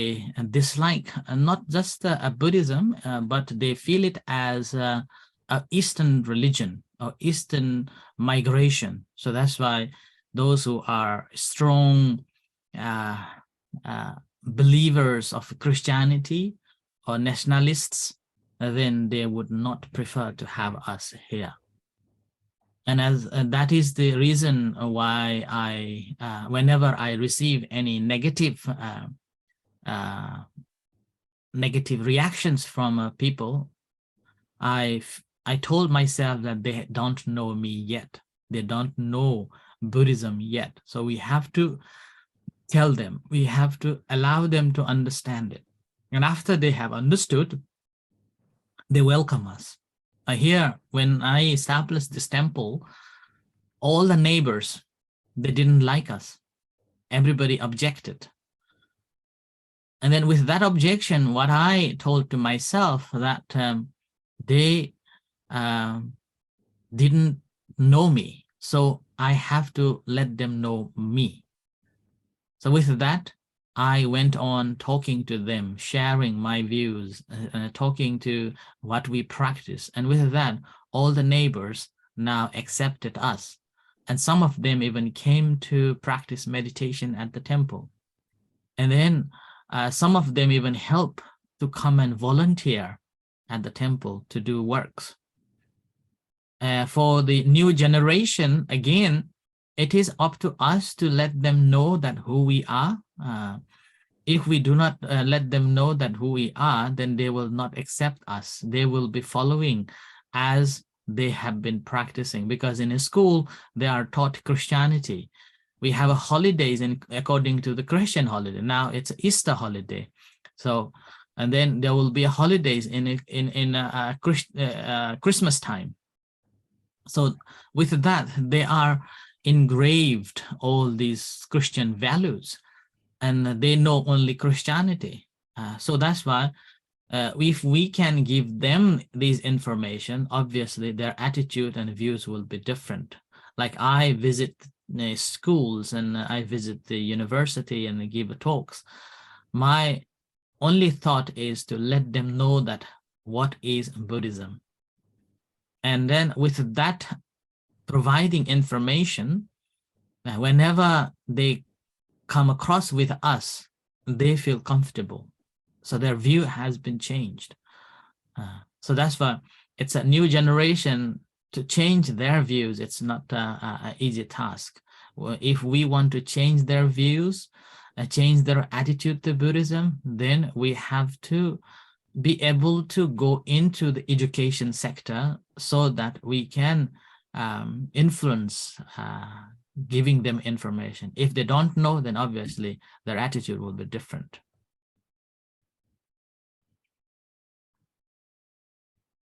เข้าใจนะครับก็คือว่าเรื่องของทัศนคติต่อพระพุทธศาสนาเนี่ยนะครับมันคนที่เขาเคยศึกษามาหรือคนที่เขาไปทางเอเชียมาแล้วเนี่ยเขาก็จะเห็นว่าพุทธศาสนาเป็นศาสนาที่สันติภาพนะฮะแล้วก็ศาสนาที่ง่ายๆเป็นวิถีชีวิตมากกว่าเป็นศาสนาแต่คนที่ยังไม่เคยศึกษามาก่อนแล้วก็ยังไม่เคยไปต่างประเทศหรือทางเอเชียมาก่อนเนี่ยนะครับพวกเขาก็จะมีแอนตี้นิดนึงเนื่องจากว่าเขามีศาสนาคริสต์เป็นหลักมีมาตั้งแต่สมัยเด็กอยู่แล้วก็ถ้าเป็นชาติพันธุ์นะฮะก็คือคนที่เขา nationalist ก็จะไม่อยากให้คนต่างถิ่นกันต่างชาติเนี่ยมาอยู่ด้วยอันนั้นก็เป็นเหตุที่อาจจะมีปัญหากันได้อันนี้ทุกครั้งที่เวลาเจอปัญหาเหล่านี้ผมก็จะบอกตัวเองว่าพวกเขายังไม่รู้เราต้องทำให้เขารู้ถ้าเขารู้แล้วเขาก็จะมีทัศนคติที่ดีต่อเราส่วนคนรุ่นใหม่นะก็เหมือนกันพวกเขามีเรียนรู้เรื่องศาสนาคริสต์และวัฒนธรรมของเขามาตั้งแต่โรงเรียนและตั้งแต่เด็กแล้วทีนี้เนื่องจากเขาไม่มีความรู้เรื่องพุทธศาสนาเนี่ยก็แน่นอนมันก็จะทัศนคติก็จะเปลี่ยนไปทัศนคติก็จะแตกต่างแต่ถ้าหากว่าเราอยากจะเปลี่ยนแปลงก็คือเราต้องมีการสอนระดับตั้งแต่โรงเรียนเลยถ้าสอนได้ก็จะดีอันนั้นก็เป็นเหตุที่ผมเองก็พยายามจะมีโรงเรียนเด็กที่วัดอยากจะให้มีโรงเรียนเด็กก็คือพยายามให้ชาวพุทธเนี่ยก็คือเด็กที่เป็นชาวพุทธให้มาวัดแล้วมาเรียน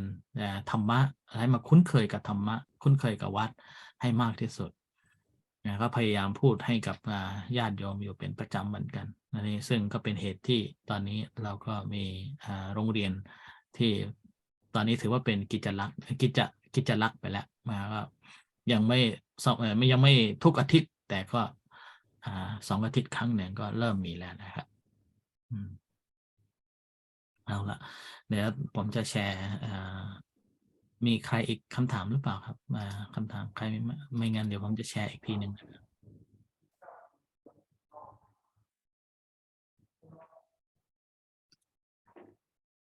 มีไหมครับ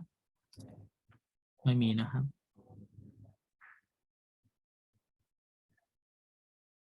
ขออนุญาตแชร์อีกทีหนึ่งนะครับจากเดิมนะครับเห็น PowerPoint ไหมครับ เป็นครับผม โอเคอันนี้ก็ช่วงที่สองนะครับช่วงที่สามผมจะ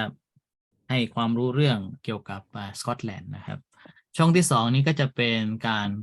เผยแพร่ธรรมะนะครับก็คือเผยแพร่พระพุทธศาสนาเนี่ยจะต้องทำอย่างไรบ้างอันนี้ก็คือ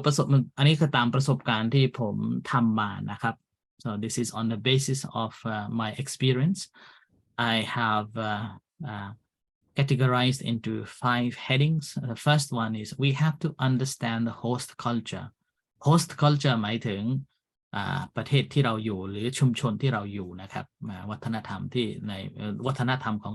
ชุมชนที่เราอยู่นะครับและอันที่สองก็คือเราไปเกี่ยวข้องกับเรื่องศาสนสัมพันธ์ so have to be part of the interfaith groups that helps us a lot to be able to join and understand the culture. And the third one is local community groups. A third, humanitarian supports like social work and mental health. And the classes, again, we have to use it in a very careful way. So compatible sessions with the working life. So when we talk about understanding the host culture, so these are the main things that we have to understand. Number one is their language. And obviously language is the key. And without understanding the language and able to communicate, it would be very difficult to mingle and to be in that culture. I remember while we were going for arms around one day, two Aberdonians came and asked me about some certain questions. And then when I was able to explain in English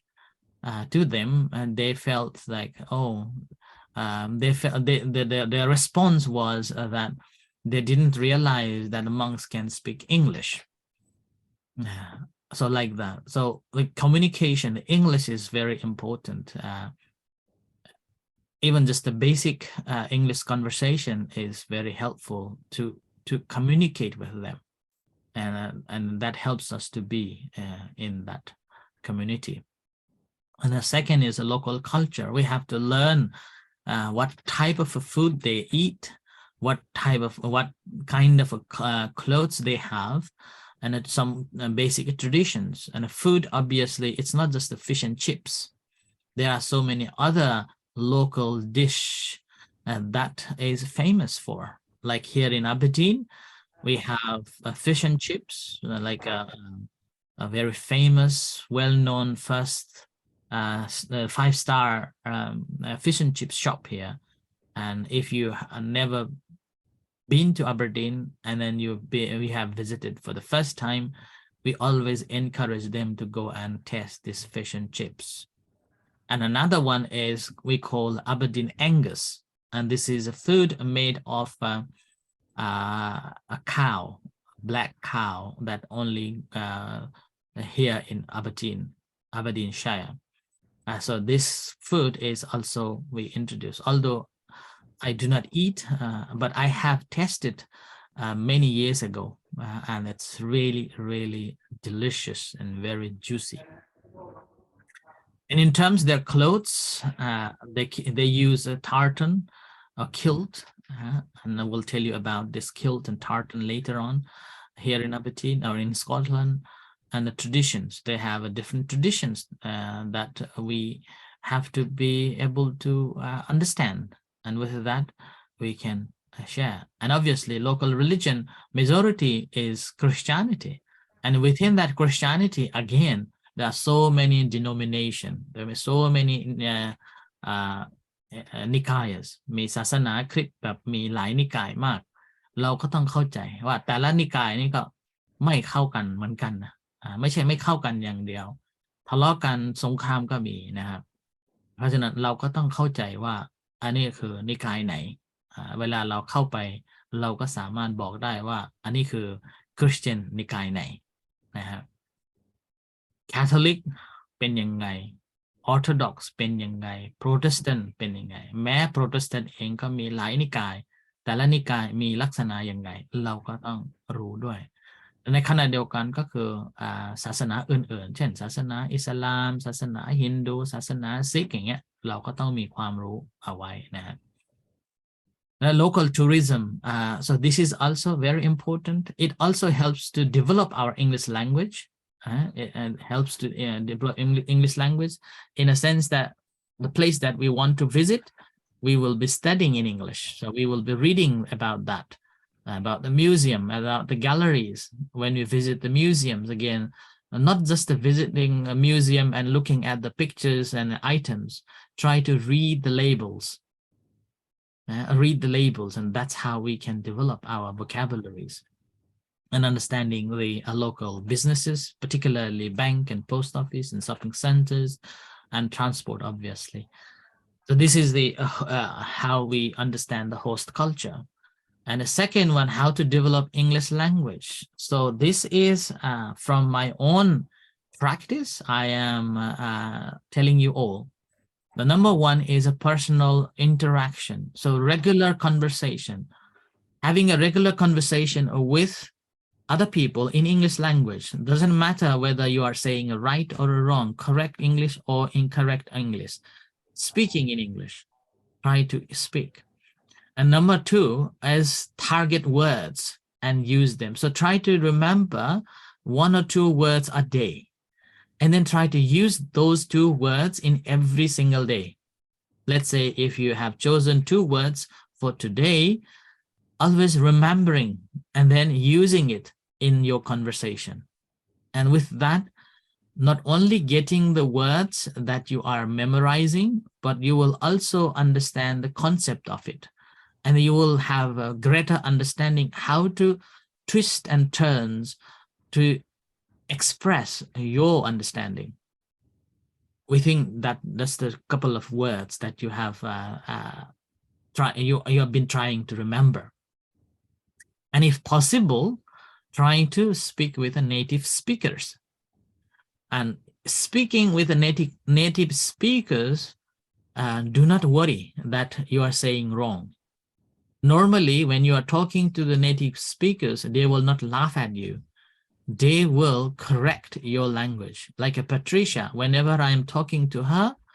if something I have said wrong, she will correct me in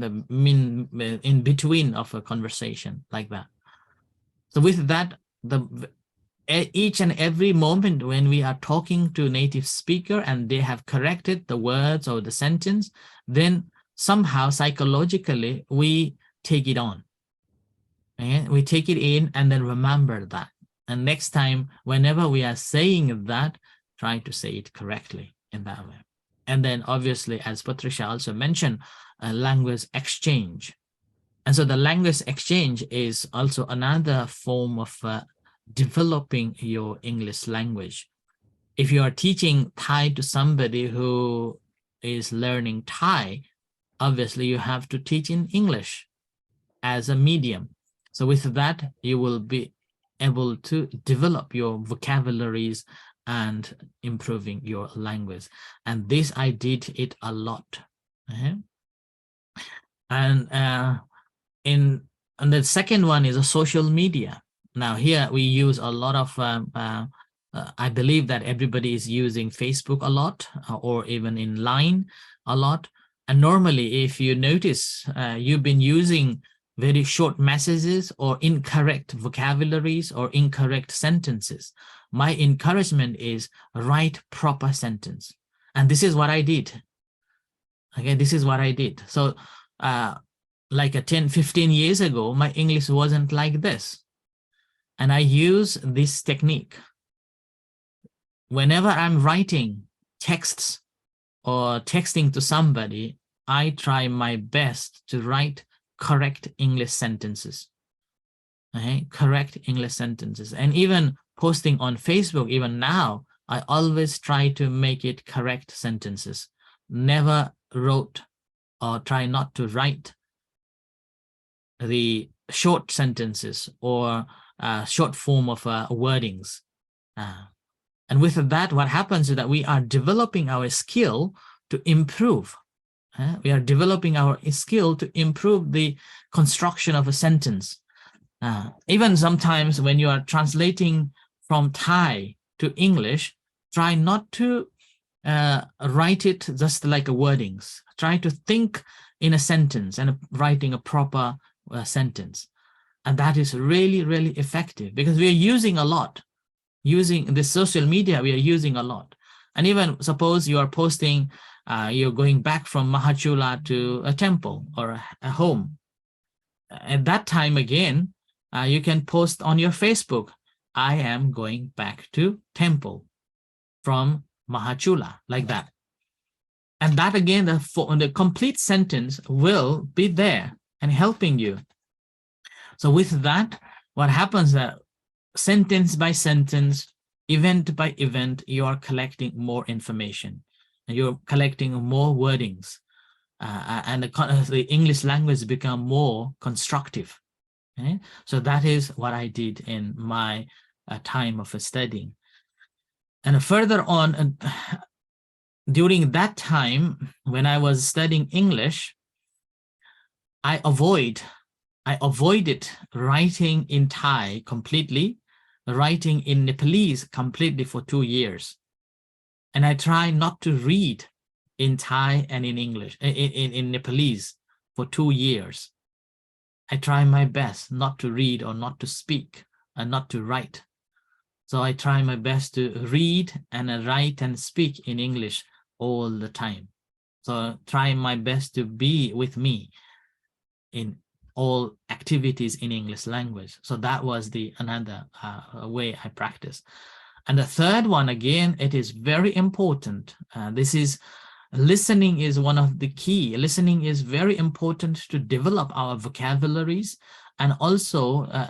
key to improve our English language. In the meantime, it helps us to construct the proper sentence. So when you are watching news or whenever you are watching movies, do not turn on a soundtrack or do not watch movies with a soundtrack, but watch it with subtitles. And if possible, no subtitles, no soundtracks, simply the pure Western movies.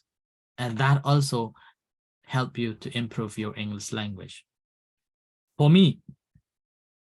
I always use the Dhamma talks, English Dhamma talk. I listen Dhamma talk given by Western monks. And that listening is listening English Dhamma talk is not just for the Dhamma, but to get the language and also want to know that how do they express certain Dhammas for the people of Western, our English speakers. So that's why each individual Western monks, when they are expressing the Dhamma, they are expressing very differently than we do. So we have to take their views and take their ways to explain the Dhamma to us. So that's why I always turn on Dhamma talks by Ajahn Sumedho, Bhikkhu Bodhi, Ajahn Brahm, like that, Ajahn Brahmali. I just keep it on going on. And the rest of other time, again, I turn on news. I often watch news so that it helps me to develop more words and sentence and how people react to it. Okay? So that is another good way of improving. Again, it comes with your dedication and determination. Otherwise, it won't come.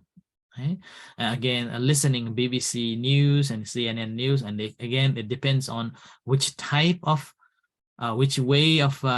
English you would like to develop. If a British language, British English, then listen BBC, or if you want to learn like American language, then listen to CNN. But again,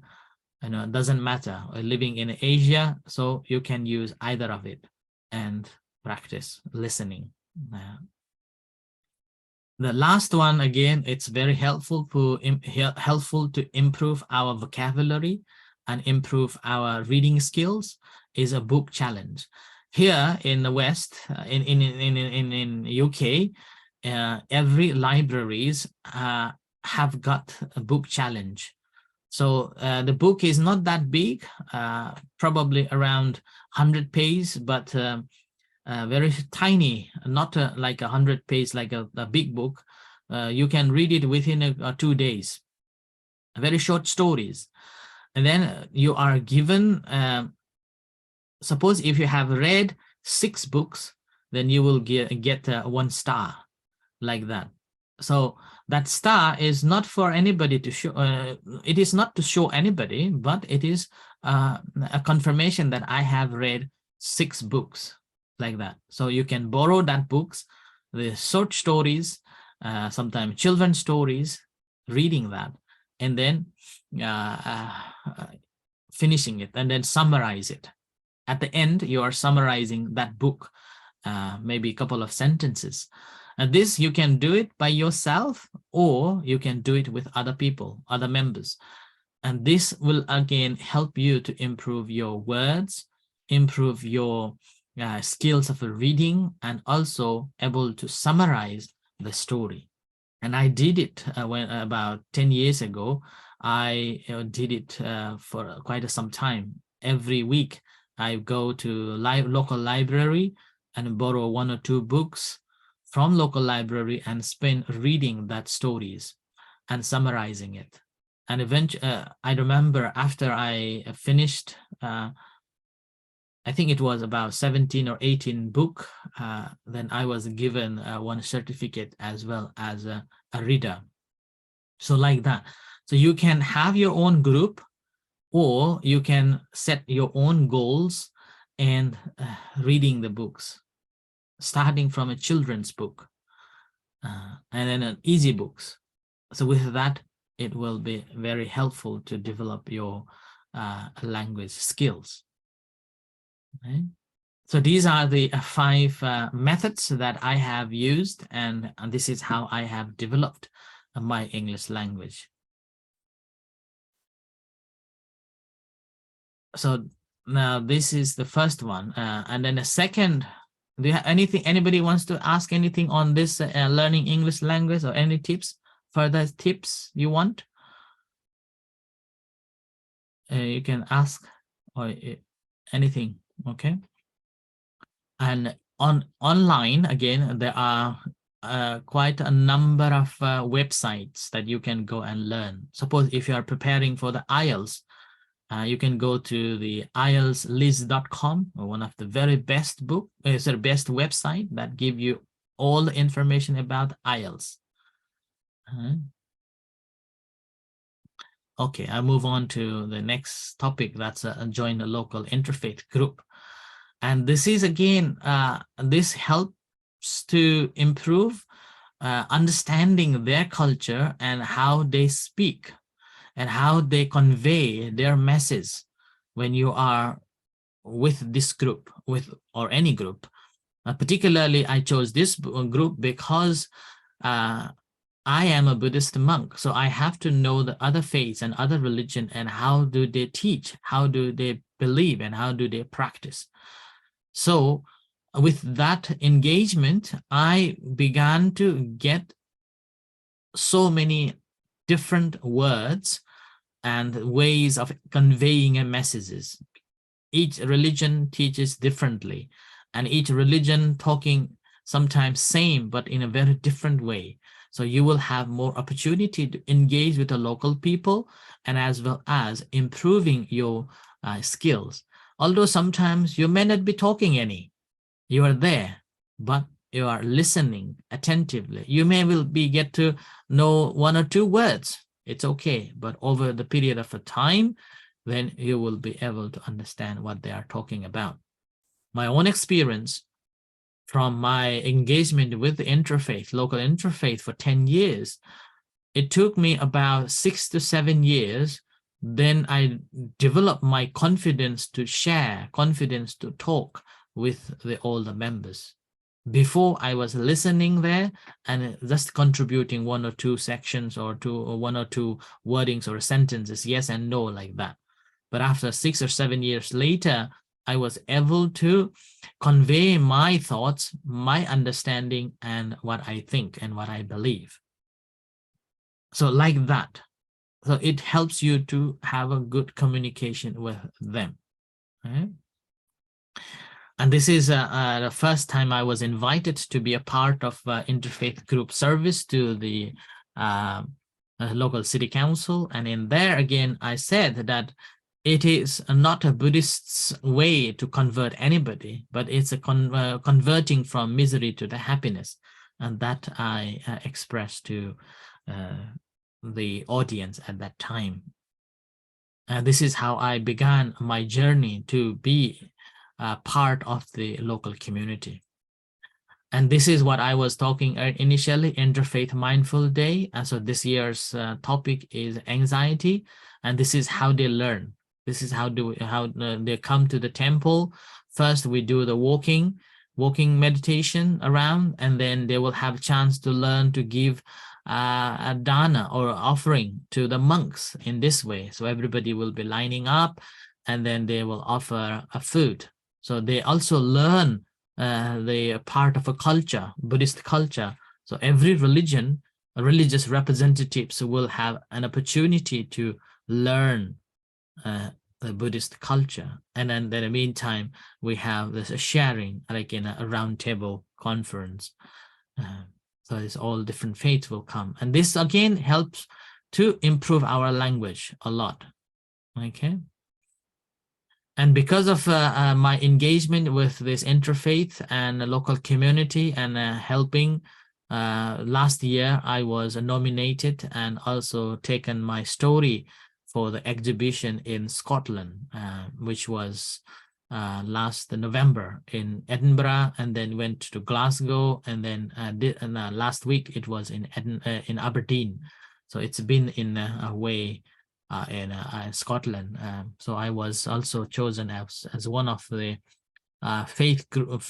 representatives that have been working and helping in the community in Scotland. If you want to know further, there is a link here. And in the meantime, I had an opportunity to meet with the MSP. So she was the Scottish Government Minister of Equalities and Older People. So I had a chance to explain what we do and what we are doing. So that's another privilege to talk to the Minister of Scotland. So these are, again, it's simply from the links and connection. We are developing our language, English language, improving our language, as well as we are developing understanding that how do they react to us and how do they understand the culture and things. With that, again, it linked to connect with so many different layers up to the high top end jobs. And this is going to the schools. And again, when you are going to schools, you will have different questions, different interaction. And now children will ask very different questions, very differently. And we have to be very attentively listening that what are they asking for. And if we can convince them, they will be very happy. Okay? And then it's very difficult to understand when they ask because their language is very different. So you need to be very careful with what they are asking for. And this is interfaith as well as the visiting a local synagogue. So this is a place where Jewish people pray.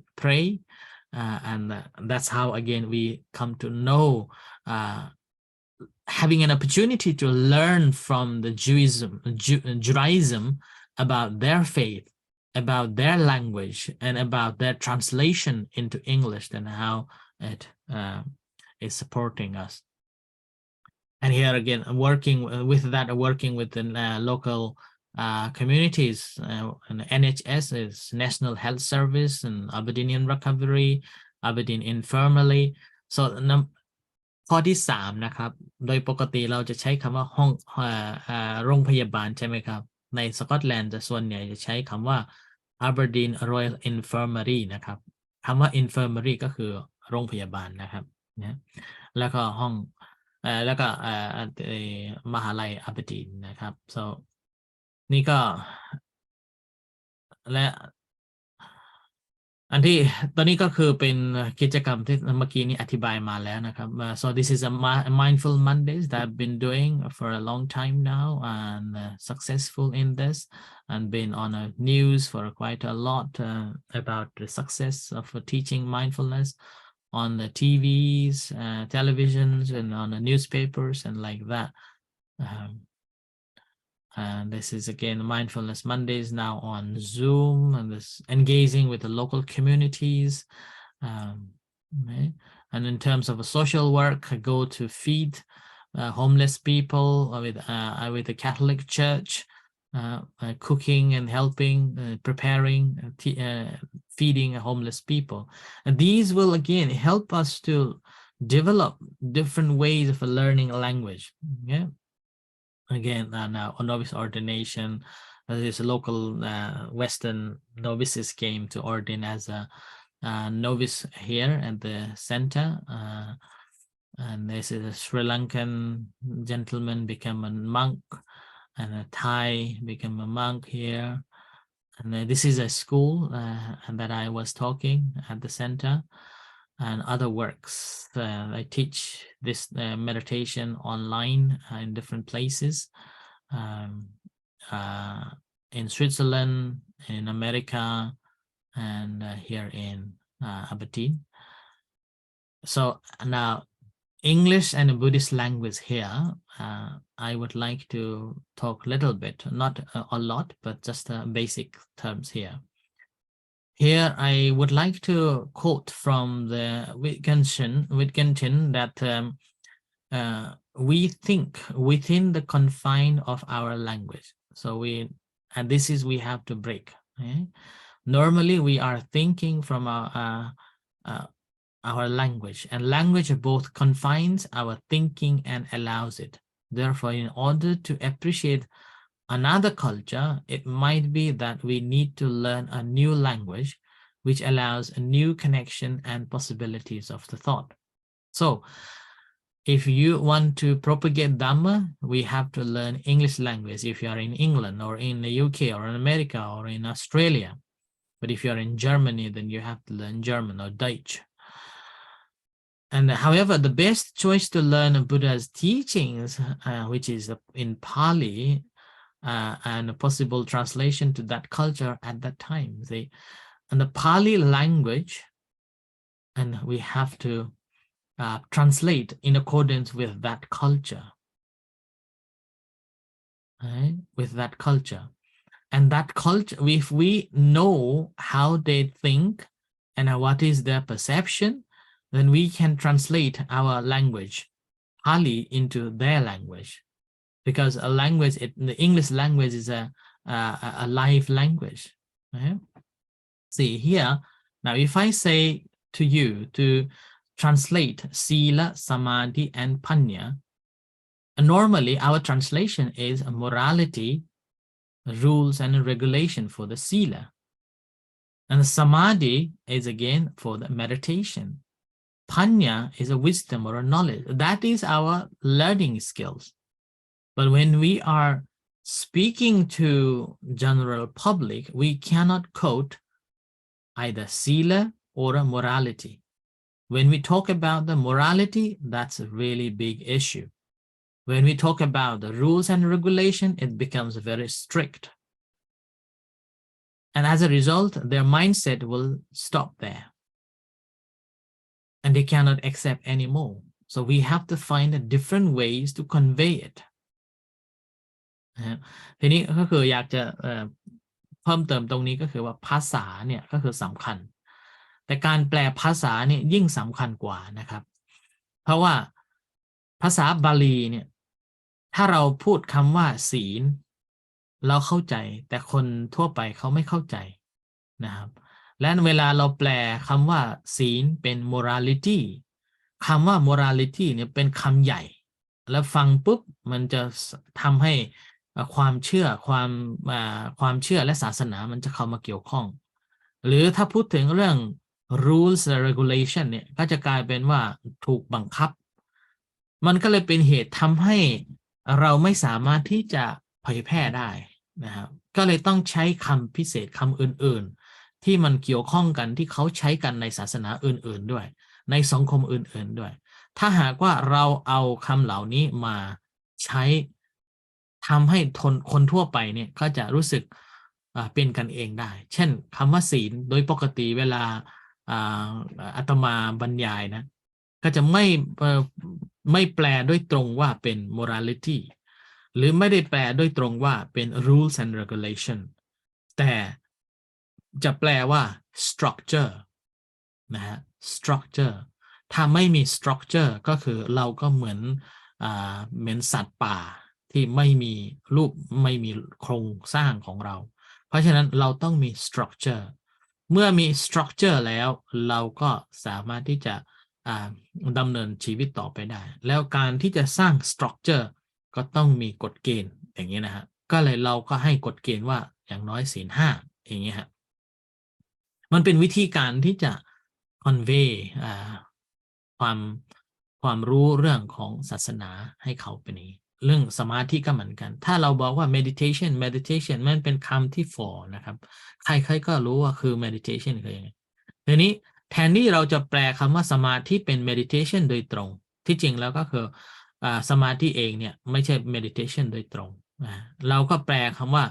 สมาธิหรือ meditation ก็คือ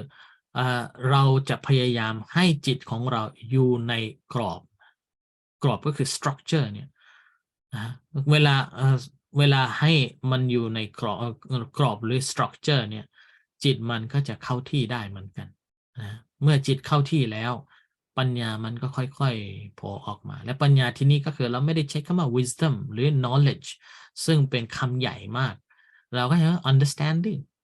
ง่ายๆนะฮะง่ายๆมันก็เลยทำให้เขาสามารถเข้าใจถึงศีลสมาธิปัญญาได้ดีและคนที่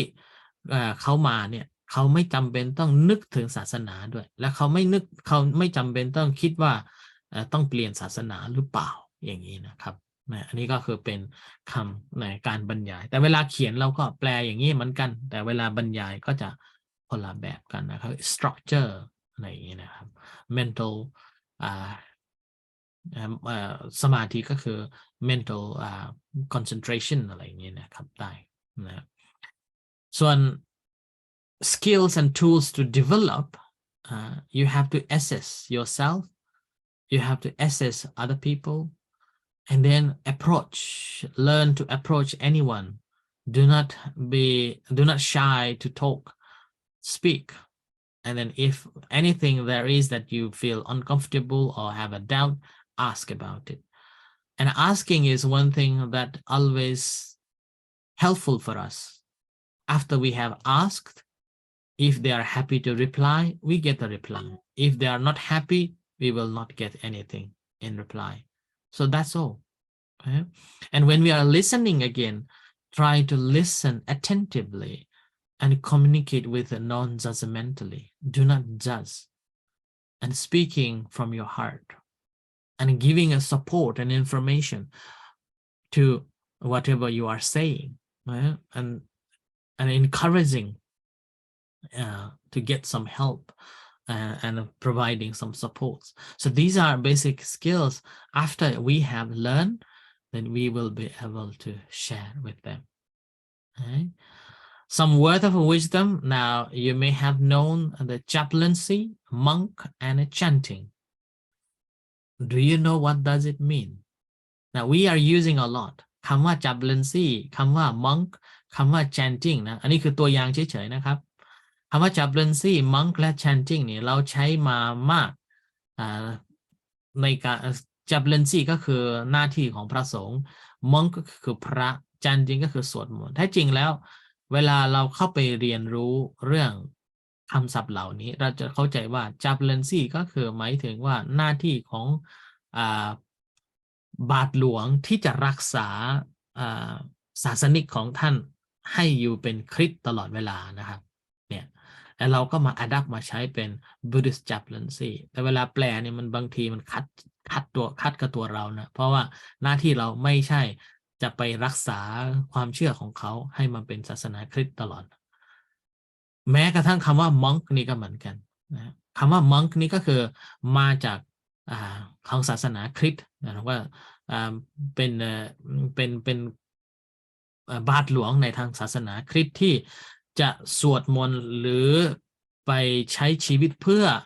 เอาทิศให้กับพระเจ้าซึ่งคำว่ามัง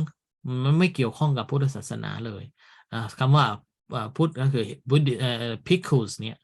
มันก็คือมันตรงข้ามกันเลยทีเดียวแต่ยังไงเนื่องจากว่าเราต้องใช้ภาษา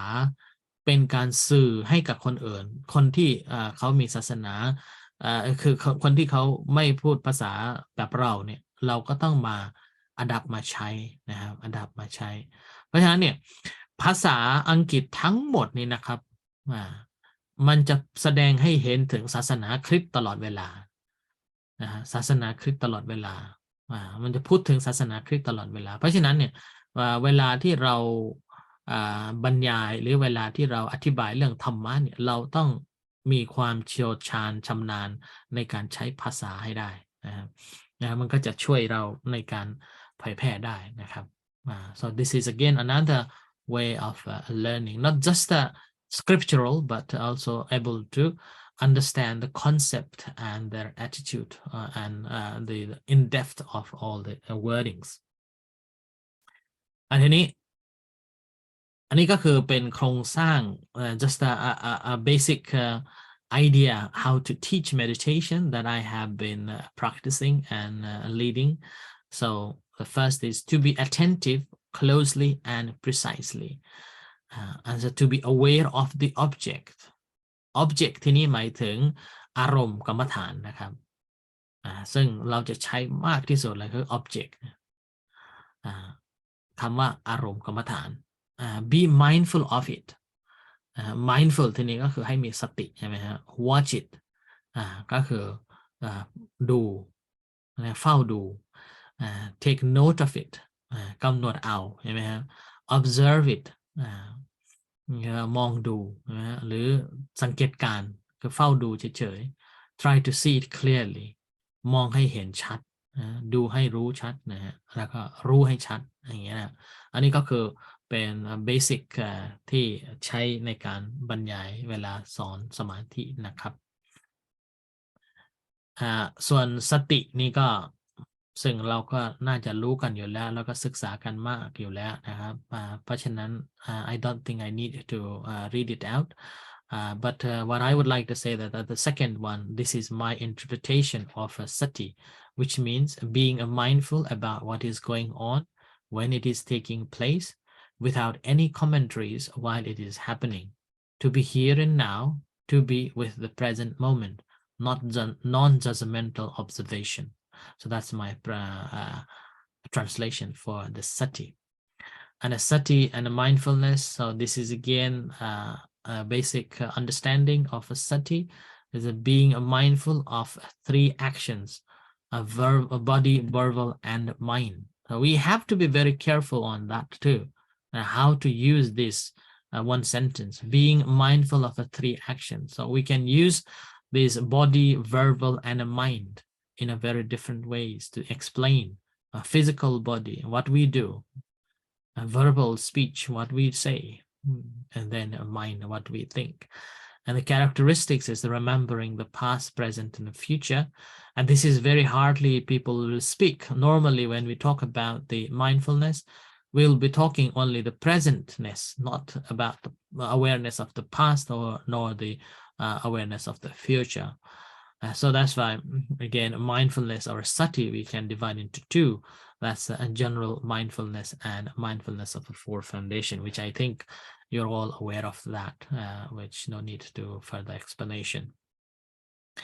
and sampajanya again this is I normally use it as a cat so that's a comprehension that's ability to comprehend entirety in its entire session from the beginning beginning middle and end or the entire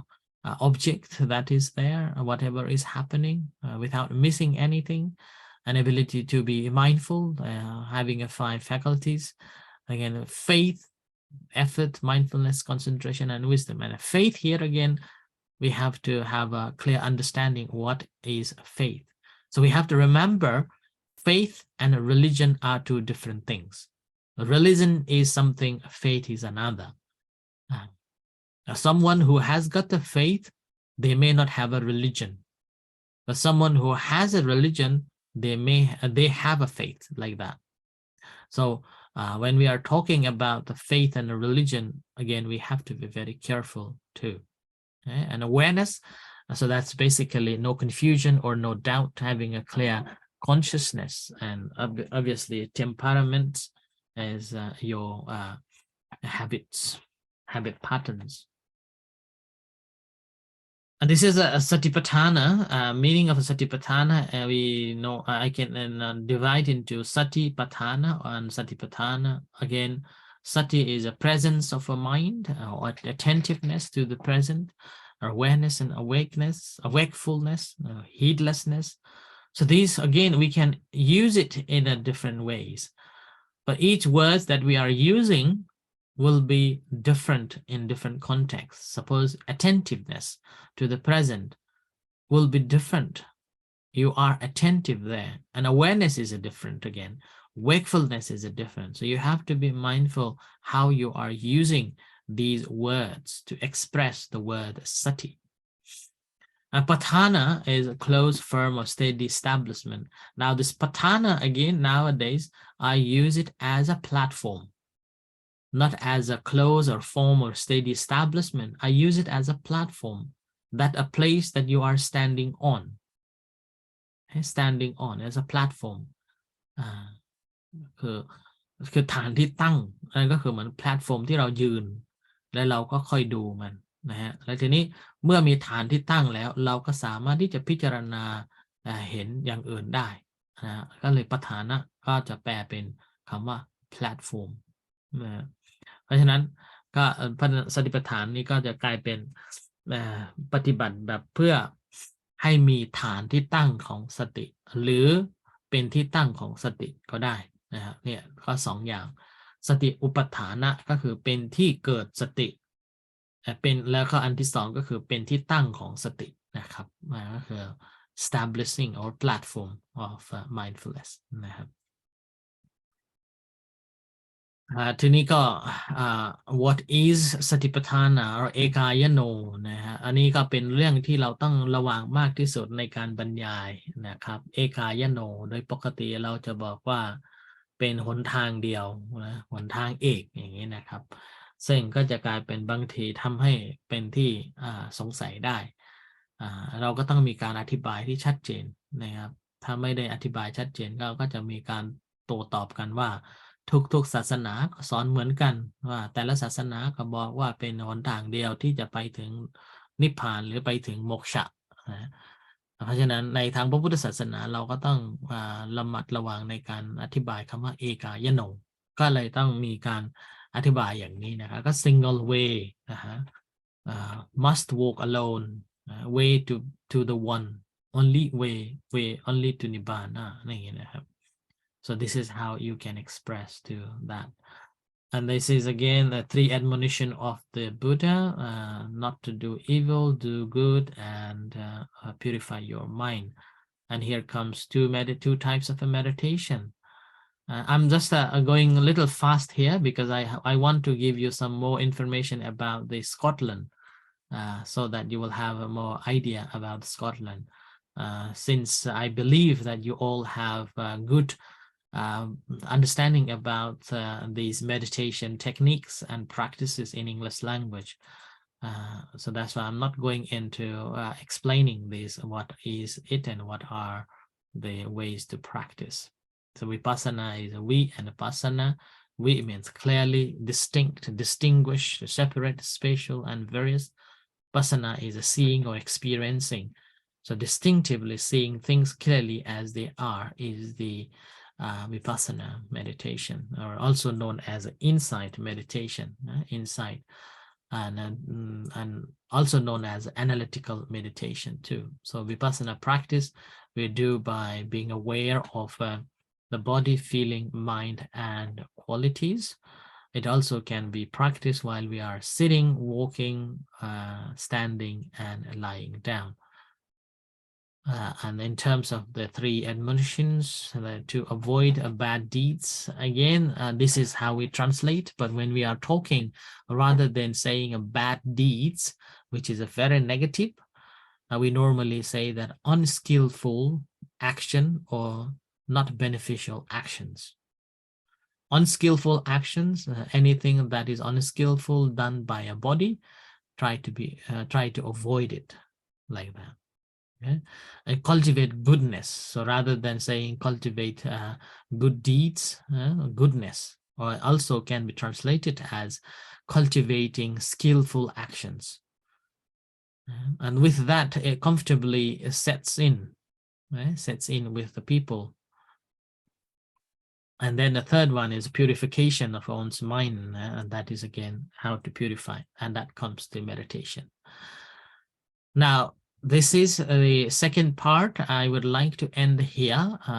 and I will receive any questions if you have. And next, I would like you to think about what do you know about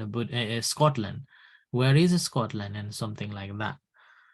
Anybody wants to say anything on Scotland or on this second part of a presentation, or any questions or any doubts? You're welcome to ask. The floor is yours. Anyone? Okay, seems everybody's busy. There is one ท่านอาจารย์พระครูวินัยธรเขียนมาถามว่ากราบขอโอกาสพระอาจารย์ครับในมุมมองของผมครับการเผยแพร่รูปแบบเดิมอาจจะได้ผลน้อยลงมากเพราะหลายอย่างมันเปลี่ยนไปบางหลายคนมองว่าศาสนาความเชื่ออาจจะเป็นต้นเหตุของสงครามขัดแย้งกันคนยุคใหม่ไม่มีศาสนาก็เยอะขึ้นเราควรเอาเพชรมาขัดใหม่ไหมครับประโยชน์ให้เข้ากับโลกยุคใหม่ต่อไปอาจจะมีนรกสวรรค์พุทธเจ้าในโลกเสมือนจริงมีแสวงบุญอินเดียเนปาลโดยที่ไม่ต้องทำลายโลก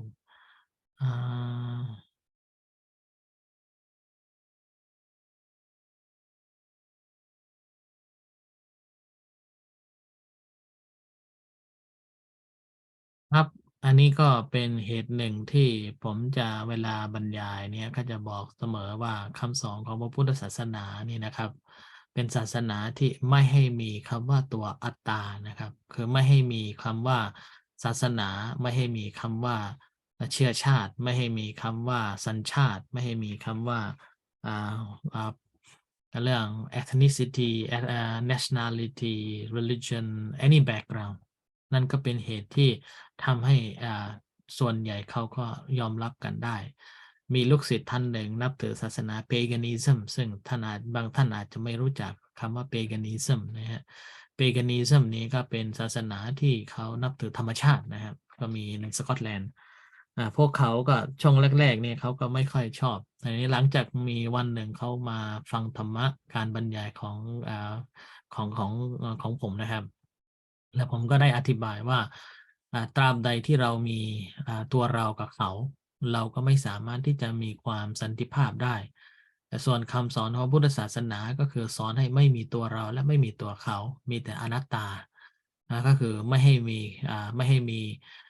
เบื้องหลังก็คือไม่ให้มีคำว่าเชื้อชาติสัญชาติศาสนาขาวดำเมื่อนั้นแหละก็เรียกว่าศาสนิกที่แท้จริงชาวพุทธที่แท้จริงก็ต่อเมื่อเราไม่มีคำว่าตัวอัตตาคือสกายทิฏฐิได้ตั้งแต่นั้นมาคนนี้ก็ถึงนับถือศาสนาเปกานิซึมแต่ก็มาช่วยงานในวัดอยู่เป็นประจำและก็เป็นคนที่ชักจูงให้คนอื่นเข้ามาทำสมาธิที่วัดเหมือนกันนะครับก็เป็นเรื่องที่น่าสนใจอยู่ครับว่าแต่เราก็ต้องมีวิธีการ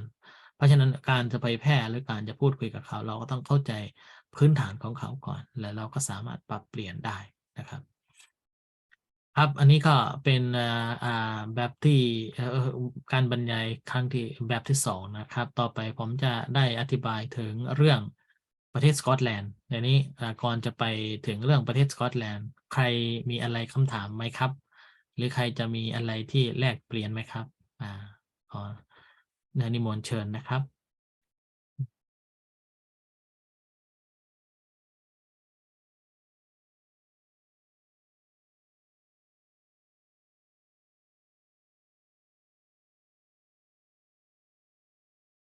ถ้าไม่มีเดี๋ยวผมขออนุญาตเหลือเวลาอีกครึ่งชั่วโมงนะครับใครมีอะไรI heard that not sure if it's true or not. Scottish people like drinking a lot. Therefore, I wonder if it is difficult for Ajahn to work there or not. That's a very good question. When initially, I was a very strong Buddhist concept practitioner. And when I was talking about the 5 precepts, number 5, not to take alcohol and drugs, I strongly objected, and that caused quite a bit of a conflict, right? Quite a bit of a conflict. And then, as you all may know, that the Scotland is famous for a whiskey and a wine. And the reason behind they drink a lot simply because in the past they didn't have a pure water to drink. All the water that is contaminated. So that's why they can't drink that water. So they have to make a whiskey or a wine or brew so that becomes alcohol. And that's how they survived in the past. But again, now it's different world, but however, they are still drinking a lot. And as a result, that was not comfortable. And after that, I studied a little deeper on that subject and understood that it is inevitable for people to give up drinking. And my translation now, and when I'm talking, I normally say mindful drinking rather than do not drink. So mindful drinking would be my approach now for people. And meanwhile, I encourage them. It would be good if you do not drink. Right? It would be good if you do not drink. And when I'm visiting schools, I give them similes of if you are drunk and still sleeping in the road or on the pathways, what do you think? And in the meantime, I add the story of a dog is licking and kissing. So all the children will be laughing, and also they felt disgusting to drink and unconsciously sleeping on the pathways. So that's how I have changed my view on drinking. Okay. I will come back to that too. That is one of my slides as well about the whiskey. Okay. Anything? โอเคขอบคุณครับครับอันนี้เป็นเรื่องใหญ่เลยทีเดียวสมัยนั้นประมาณ10 ปีที่แล้วเกือบโดนเตะก็มีตอนนั้นก็เลยต้องเปลี่ยนวิธีการบรรยายครับ Okay, now let me share another PowerPoint about the Scotland. So now on, it will not be about anything about the Buddhism. This will be Scottish history, okay? Scotland.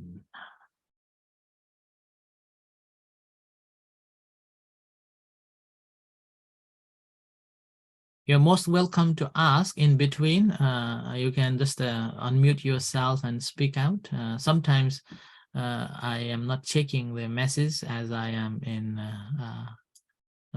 explaining. So you can unmute and ask a question. So this is the area that I'm going to speak with you all. Okay. What to look out in Scotland. So the first part is a nation building, reformation of religion, language, identity, trade, colonies, education, enlightenment, industrial revolution, and invention. And in terms of this second part, we'll be talking about food and drinks. Okay. Where is Scotland? Now you see we have a new prime minister here. So our new prime minister, Hamza Yousaf, he is 37 years old. Okay, and just the new prime minister a couple of days now. His parents came from Punjab, Pakistan. So first minister. So Scotland is a part of a United Kingdom. Do you know United Kingdom? So United Kingdom is a kingdom that has got the 4 countries. That's England, Scotland, Wales, and Northern Ireland. And within this British Isles, so this is Ireland,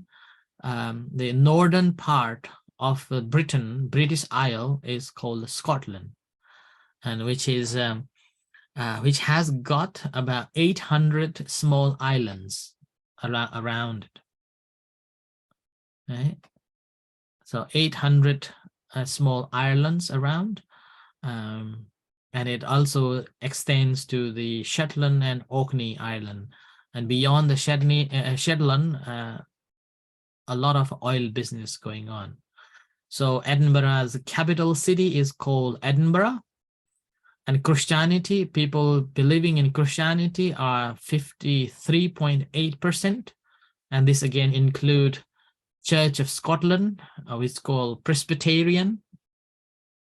and then Catholic and other denomination. Buddhism is 0.2%. And now, as Achan Than Paku Vinaython and was speaking about, people have non-believers are increasing. In Scotland, we have 36.7% of a total population are non-religious. And this is my target too. If we can reach them and get them, we will have a good practitioners, but it is not easy job, easy tasks. Okay, so this is a quite interesting figure here. 36.7% are non-believers in Scotland. They do not have any religion. So total population is, this one, current monarch is Charles III, and which will be crowned coming 2 months' time. So this is a picture, the map, the Scotland, this British Isles and Britain. So there's Scotland is on the top, north, England, and this nearer to the France,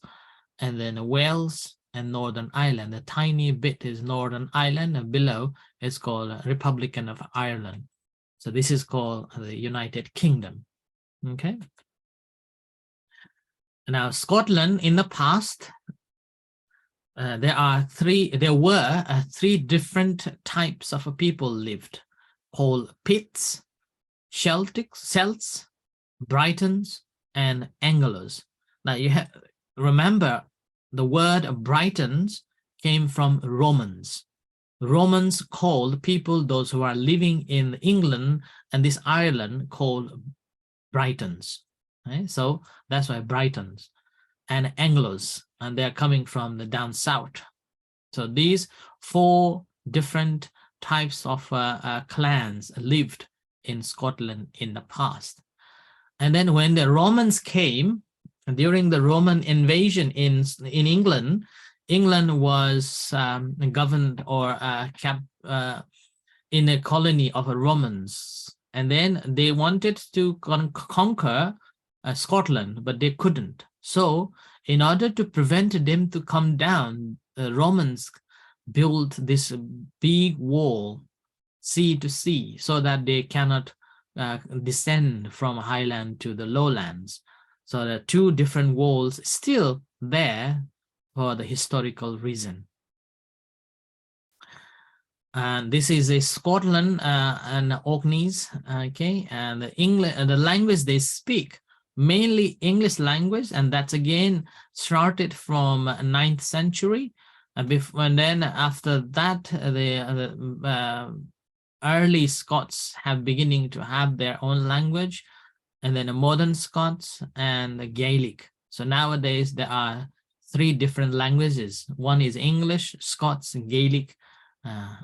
These are the 3 languages spoken here in Scotland. first nation to be built in Scotland by this name called like Kenneth MacPhail, and he was the one who came from Pitts and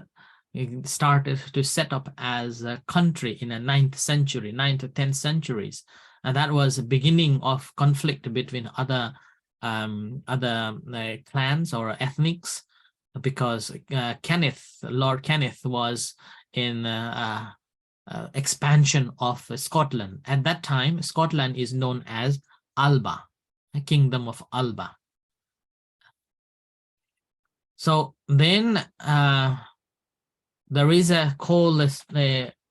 stone of destiny, and this is stone again. And I think two months time, when the King Charles will coronation day, he has to sit on this coronation stone too, and only then known as the king. And another one, this is the last king, John Balliol, was the last king who sat on this destiny of stone of a destiny. And this stone of a destiny first was first person to sat on this stone was the Kenneth, who was the first king of Kingdom of Alba, and also was the founder of medieval Scotland. And this stone is a sacred stone, which is now preserved in Edinburgh Castle Museum, and it has a very beautiful story. หินชิ้นนี้นะครับเป็นหินที่เป็นประวัติศาสตร์นะครับใครที่จะเป็นกษัตริย์เนี่ยต้องนั่งบนหินนี้ถึงจะได้เป็นกษัตริย์นะครับประวัติศาสตร์ของหินนี้นะครับก็เริ่มต้นตั้งแต่สมัยกษัตริย์ชื่อว่าเคนเนธซึ่งเป็นผู้ที่ริเริ่มให้มีการเป็นประเทศของสกอตแลนด์ขึ้นมานะครับแล้วทีนี้คนสุดท้ายที่ได้นั่งก็คือจอห์นเบลลี่ที่รูปภาพนั้นนะครับนั่นก็คือประมาณ1,000 กว่าปีที่แล้วแต่การนั้นตลอดถึงจนปัจจุบันนี้นะครับใครก็ตามที่จะขึ้นมาเป็นกษัตริย์ของสหราชอาณาจักรก็ต้องได้นั่งบนหินนี้นะครับอันนี้ก็ตอนนี้ก็กำลังมีปัญหาการถกเถียงกันว่าตกลงจะให้หินนี้กลับไปในลอนดอนเพื่อจะแต่งตั้งกษัตริย์ชาร์ลส์ให้เป็นกษัตริย์หรือไม่เพราะปัจจุบันนี้ทางสกอตแลนด์เขาก็อยากจะแยกออกมาเป็นประเทศเอกราชนะครับเพราะฉะนั้นเป็นเรื่องที่กำลังถกเถียงกันอยู่เช่นเดิมเพราะฉะนั้นหินตัวนี้เขาถือว่าเป็นหินที่สำคัญมากในประวัติศาสตร์เลยทีเดียวซึ่งก็มี152 กิโลนะครับตรงนี้ก็คือปัญหาหลังจากที่จอห์นเบลลี่นะครับได้แต่งตั้งเป็นกษัตริย์ด้วยคิงเอ็ดเวิร์ดของอังกฤษเนื่องจากมีปัญหาเสร็จแล้วเนี่ยทีนี้ช่วงที่คิงเอ็ดเวิร์ดมีสงครามระหว่างฝรั่งเศสเนี่ยคิงเอ็ดเวิร์ดก็ขอความช่วยเหลือจากคิงเบลลี่แต่ทีนี้คิงเนี่ยคิงจอห์นนี่คือไม่ยอมมาช่วยเหลือคิงเอ็ดเวิร์ดแต่ว่าไปอยู่เฉยๆในแล้วพอดีเป็นมิตรทางฝรั่งเศสมากกว่าทีนี้หลังจากสงครามระหว่างฝรั่งเศสกับอังกฤษเสร็จสิ้นเอ็ดเวิร์ดก็เลยเกิดโมโหขึ้นมาก็มาทำร้ายหรือมาบุกประเทศสกอตแลนด์หลังจากได้ชนะคิงจอห์นเสร็จแล้วก็เอาหินนั้นเอาไปด้วยความคิดว่าเมื่อไม่มีหินในสกอตแลนด์ก็จะไม่มีกษัตริย์เมื่อไม่มีกษัตริย์ก็ไม่สามารถที่จะปกครองเองได้ก็จะกลายเป็นส่วนหนึ่งของสหราชอาณาจักรนะครับแต่กันนั้นหลังจากได้หินเอาไปแล้วแล้วก็คิงเอ็ดเวิร์ดกลายเป็นผู้ปกครองทั่วสกอตแลนด์แล้ววิลเลียมวอลเลซไม่ยอมด้วยใครได้ยินไหมครับวิลเลียมวอลเลซเคยได้ยินหนังชื่อว่าBrave Heart ไหมครับนี่ก็คือเรื่องราวของSir วิลเลียมวอลเลซนี่เองนะครับ ที่ต่อสู้เพื่อเอกราชของสกอตแลนด์ต่อสู้กับคิงเอ็ดเวิร์ดแล้วก็ของอังกฤษมาโดยตลอดนะครับแล้วก็ได้ชนะอังกฤษครั้งหนึ่งที่สเตอร์ลิงคาสเซิลใกล้ๆสเตอร์ลิงคาสเซิลนะครับนั่นก็เป็นเหตุที่ทำให้กลายเป็นวีรบุรุษของสกอตแลนด์จนปัจจุบันนี้นะครับกลายเป็นคนที่พูดถึงมากที่สุดและเป็นเรื่องราวที่ใช้ในการขอให้ประชาชนมาโหวตกันเพื่อเป็นอิสรภาพของสกอตแลนด์จากอังกฤษนะครับอันนี้คือเซอร์วิลเลียมวอลเลซถ้าอยากจะรู้เรื่องไปดูหนังคำว่าหนังชื่อว่า Braveheart ก็ได้นะครับอันนี้คือเซอร์วิลเลียมวอลเลซนะครับอันนี้ก็ประวัติของเขาและมอนูเมนต์อนุสาวรีย์ที่เขาสร้างเอาไว้ให้ที่สเตอร์ลิงนะครับกับฟิล์ม Braveheart นะครับทีนี้ช่วงเวลาที่Braveheart ช่วงเวลาที่โรเบิร์ต บรูซตายไปแล้วก็มีปัญหาเรื่องการแต่งตั้งกษัตริย์ขึ้นมาทีนี้ก็จะมีโรเบิร์ต บรูซเป็นกษัตริย์สุดท้ายของสกอตแลนด์ที่ต่อสู้กับอังกฤษมาด้วยตลอดนะครับและสุดท้ายก็ได้ชนะหลายสงครามถึงจะได้สงครามชนะหลายสงครามแต่ก็การลุกลามจากอังกฤษนั้นยังมีอยู่เป็นประจำตลอดเวลามันก็เป็นเหตุที่ทำให้ทางโรเบิร์ต บรูซก็เลยได้รวบรวมคณะลอร์ดส์ของสกอตแลนด์ก็มาเขียนจดหมายไปถึงซันตาปาปาสมัยนั้นนะครับเพราะฉะนั้นแสดงให้เห็นว่าสมัยนั้นเนี่ยซันตาปาปาเนี่ยจะมีอิทธิพลมากเลยทีเดียวในละแวกนี้ในบริเวณนี้นะครับแล้วทีนี้ในช่วงการส่งสารไปถึงซันตาปาปานี่ก็เขียนว่า as long as but 100 of us remain alive never will we on any conditions be brought under English rule it is in truth not for glory nor riches nor honor that we are fighting but for freedom for that alone which no honest man gives up but with it life itself นะครับนี่ก็คือแสดงให้เห็นว่าพวกเขาเนี่ยต่อสู้ไม่อยากอยู่ในใต้การบังคับบัญชาของประเทศอังกฤษนะครับถึงจะมี100 คนก็จะต่อสู้จนสู่ชีวิตอันนี้ declaration นี่ก็เขียนที่ abroad นะครับซึ่งอยู่ในสกอตแลนด์นะครับไม่ไกลจากเมืองอับเบอร์ดีนที่อาตมาอยู่นะฮะนั่นก็เป็นเหตุที่หลังจากนั้นซันตาปาปาก็ได้ส่งสารไปถึงคิงเอ็ดเวิร์ดและคิงเอ็ดเวิร์ดก็จำเป็นต้องเซ็นรับรองการอิสรภาพของสกอตแลนด์นั่นก็ถือว่าเป็นช่วงแรกที่สกอตแลนด์ได้รับ independent เป็นทางการนะฮะ so this is the time and 1328 King Edward III recognized the Scottish independence after the Pope's masses. However, after that หลังจากนั้นก็มีการปฏิวัติทางศาสนาเกิดขึ้นนะครับก็มีจอห์นน็อกซ์นะฮะจอห์นน็อกซ์นี่ก็เป็นผู้นำศาสนาที่เปลี่ยนศาสนาคาทอลิกเป็นศาสนาโปรเตสแตนต์ในประเทศสกอตแลนด์นะครับแล้วก็เป็นผู้ก่อตั้งเรื่อง Presbyterian Church เพราะฉะนั้นในประเทศสกอตแลนด์ศาสนาคริสต์แบบโปรเตสแตนต์ชื่อว่า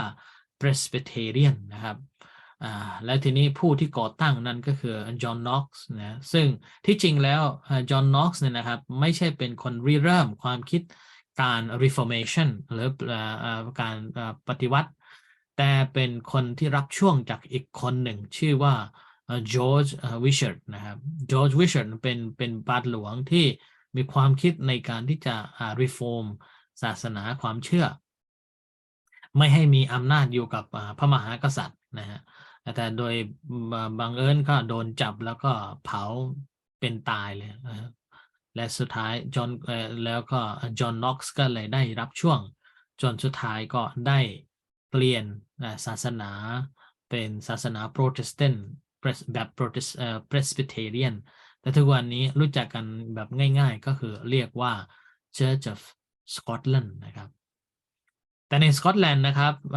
ที่สกอตแลนด์คำว่า church จะหายากจะใช้คำว่า kirk นะครับภาษาในสกอตแลนด์คำว่า kirk ก็คือแปลว่า church นะฮะ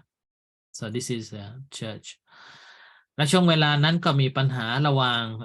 Queen Elizabeth นะฮะQueen Elizabeth the First and Queen Mary the Scots. So Queen Mary the Scots, she was a devout Catholic, whereas Queen Elizabeth was a Protestant. And at that time, again, a religious conflict began and went on far ahead. Queen Mary was married with the French and went to stay in France for some times. When there was a vacant of a king, Queen Mary came back as the leader or the queen of Scotland. However, at that time, there was a religious reformation going on. As a result, she faced quite a sad death. She was accused of accused คือกล่าวหาว่าเขาจะทำร้ายการราชวงศ์ของ Queen นะครับ Elizabeth II. So Elizabeth II executed her in a religious term. So that's how then the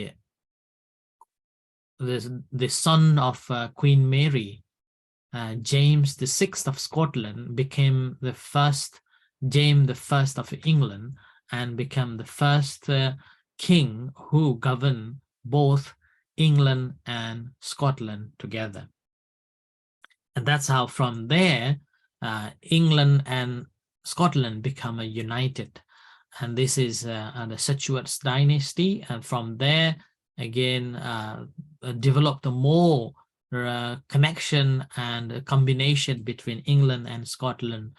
ruled in the same one parliament. And this is on 1707, the Act of Union brought to Scotland closer to Britain. And that's how United Kingdom born. And in that United Kingdom, the treaty says that the two kingdoms of Scotland and England shall upon the first day of May next ensuing the date hereof and forever after the united into one kingdom by the name of Great Britain. So that's how Great Britain born in 1707. So within this and in England and in Scotland, great thinkers, David Hume, you may have heard, he wrote The Philosophy of the Mind, one of the great Enlightenment thinkers. And we have James Watt, who was the first person to develop the steam engine, revolutionize the Industrial Revolution. Also a person who created the pneumatic chemistry. And then we have Adam Smith, the father of modern economics, also born here in Scotland, and wrote The Nation and the Wealth of a Nation, which became the base for the modern economy. And we have John Robinson, and a physicist, also born in Stirling, and he invented the siren. Whenever something happens, suppose there is a war going on, then there will be a siren to wake you up. So he was the one who invented it. And James Hutton is a modern geology. So he is also known as the father of a modern geology. If we are learning a geology, then he would be the father of it. And then we have Robert Burns. Robert Burns, he is a poet and a lyrics. So he is one of the great writer. Nowadays, even there is a day celebrated on his birthday. It's called January the 25th, called Burns Night. And then we have Alexander Fleming, is a modern antibiotic, as a modern physicist. Again, he invented the penicillin antibiotic. So without him, we would not have good antibiotics for now. So with this, again, we received even the coronavirus antibiotic so fast. He was also known as the greatest Scots after the Robert Burns, William, and Wallace. James Clerk Maxwell, and this is a very important person after the Newton and Einstein. So he's one of the greatest person. If you all are fancy of taking pictures, he is the one who developed the color picture, color photograph in 1861. And you may have known this person, Andy Murray. So this is a tennis champion, Olympic tennis champion, so many times. And then we have Alex Ferguson. Anybody knows Alex Ferguson? So those who are a fan of Manchester United will recognize him, Alex Ferguson. Okay. Now here, Lumpur Neil. Anybody know him? He lives in Wat Phra Nam. He's also from Scotland, and he's been a monk for over 50 years. Over 50 years. He's been a monk for over 50 years, lives in Wat Phra Nam, Pasir Charan, even now. Okay. Now, I would like to show, we have only 10 minutes left, so just want to tell you about this whiskey as one of the famous whiskey center in Scotland. And it was invented in 1494, and it was recognized as the product in the 17th century, and first it was taxed in 1644. And you can see there are so many whiskeys. There are three types of whiskeys called a single malt, a single grain, and a blended.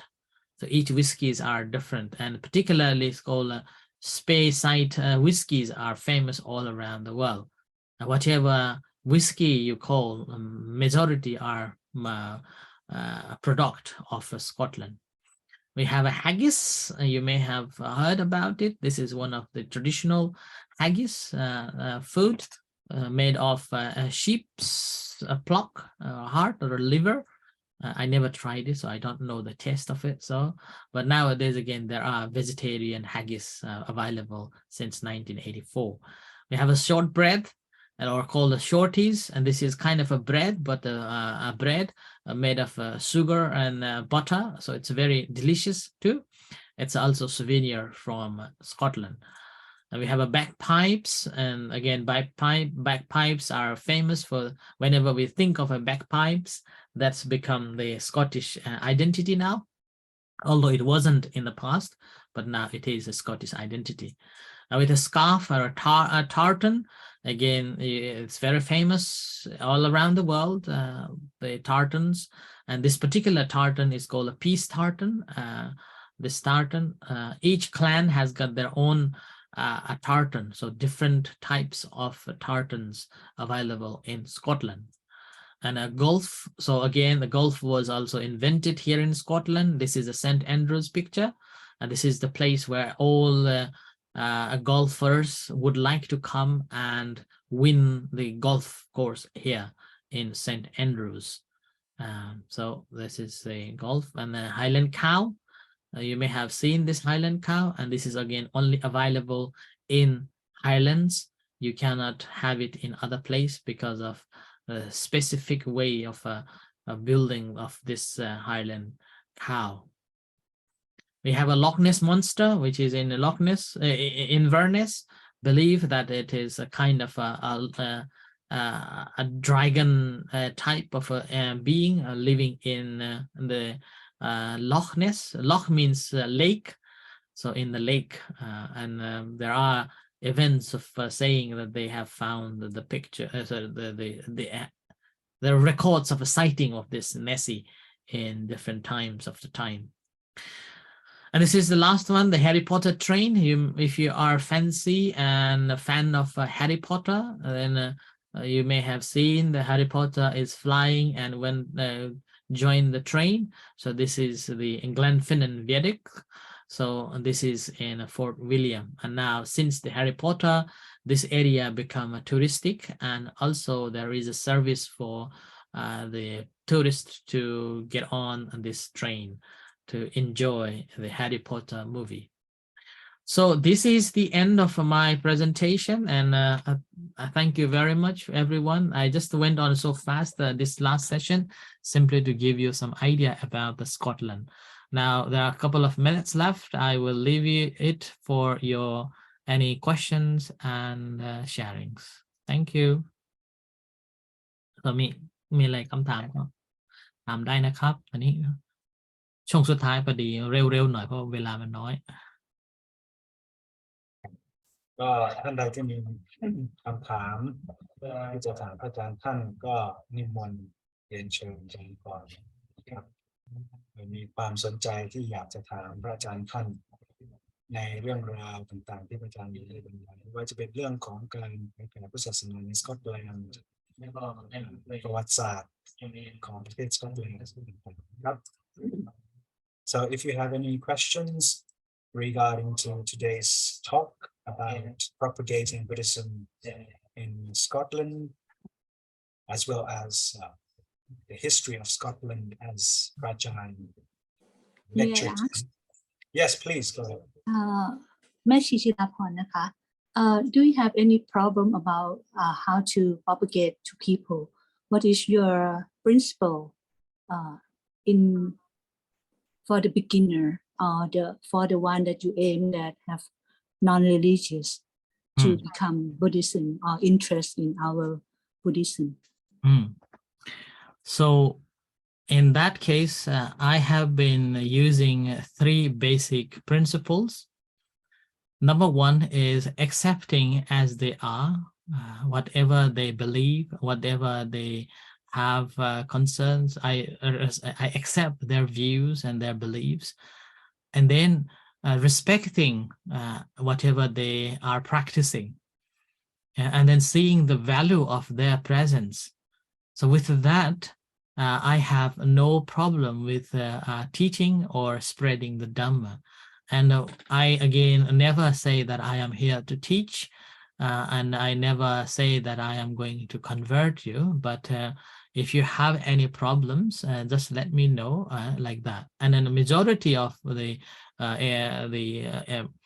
examples or incidents that I come across, majority of them, they come to us when they have some difficulties, particularly mental issues. Then with that, again, I openly accept and respect and value their nature, and I simply share that these are some of the tips that if you can practice, then it may help you. I'm not saying that it will help you, it may help you, but in the meantime, I'm available if you need me. So with that, I have developed my connection and friendship with other people and local community.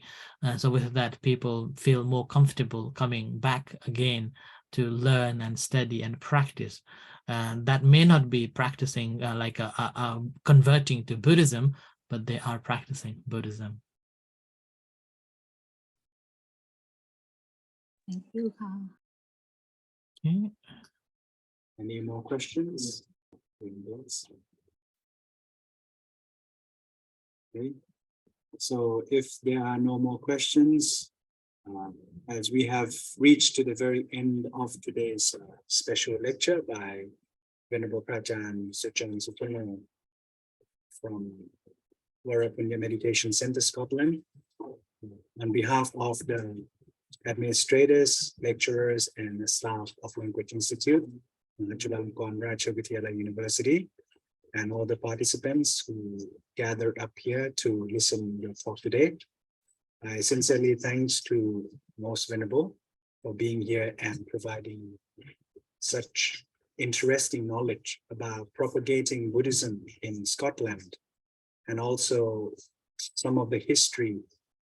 and significant information about Scotland to everyone else here. So let me switch into Thai. ในนามของ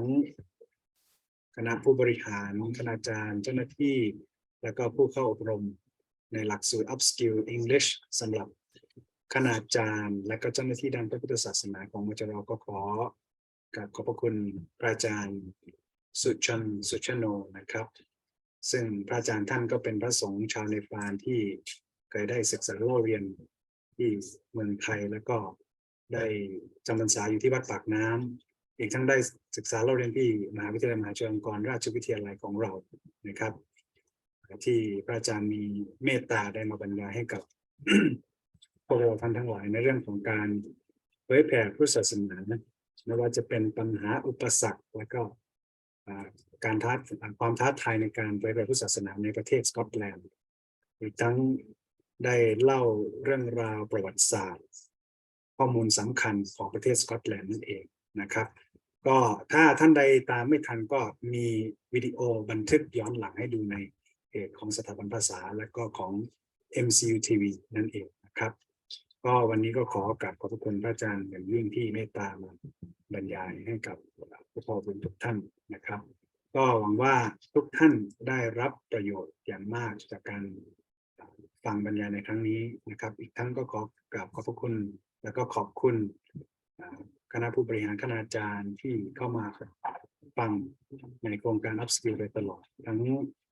ในห้องประชุมซูมแห่งนี้แล้วก็การถ่ายทอดสดช่องทางต่างๆไม่ว่าจะเป็นเพจของสถาบันภาษาเองช่อง YouTube ของ MCU TV นั่นเองก็ขอกราบขอบพระคุณทุกท่านที่เข้ามาโดยตลอดนะครับสำหรับวันนี้ก็ขอไว้เพียงเท่านี้นะครับสำหรับการลงชื่ออะไรต่างๆก็ส่งให้ในช่องแชทนะครับก็อยากจะกราบขอให้ความเคารพพระอาจารย์ได้กราบลาบูชาพระรัตนตรัยครับครับขอบคุณมากนะครับที่นิมนต์มาแลกเปลี่ยนความรู้ความเข้าใจนะครับ แล้วก็เป็นกำลังใจให้ทุกท่านได้พัฒนาภาษาอังกฤษได้ดีขึ้นเยอะนะครับ แล้วก็เป็นกำลังให้กับทั้งศาสนาแล้วก็เป็นการสั่งสอนสอนการนะครับอันนี้ก็เดี๋ยวไหว้พระพร้อมกันเลยเนาะอะระหังสัมมาสัมพุทโธภะคะวาพุทธังภะคะวันตังอภิวาเทมิสวาคาโตภะคะวตาธัมโมธัมมังนัมสสามิสุปฏิปันโนภะคะวะโตสาวกสังโฆสังฆังนามามิครับขอบพระคุณมากนะครับ ถ้ามีอะไรให้ช่วยก็ยินดีนะครับขอบพระคุณพระอาจารย์นะครับก็วันนี้ก็ขอไว้เพียงเท่านี้นะครับถ้าใครจะดูไลฟ์สดย้อนหลังก็สามารถเข้าไปดูได้ในช่อง YouTube ของ MCU TV นะครับแล้วก็เพจสถาบันภาษาก็ขอบคุณคุณโยมสมหมายสุภาษิตที่ได้เข้ามาถ่ายทอดสดในช่องทางต่างๆโดยตลอดครับท่านผู้บริหารทุกท่านด้วยนะครับสำหรับวันนี้ก็ขอไว้เพียงเท่านี้ใบเช็คชื่อในการลง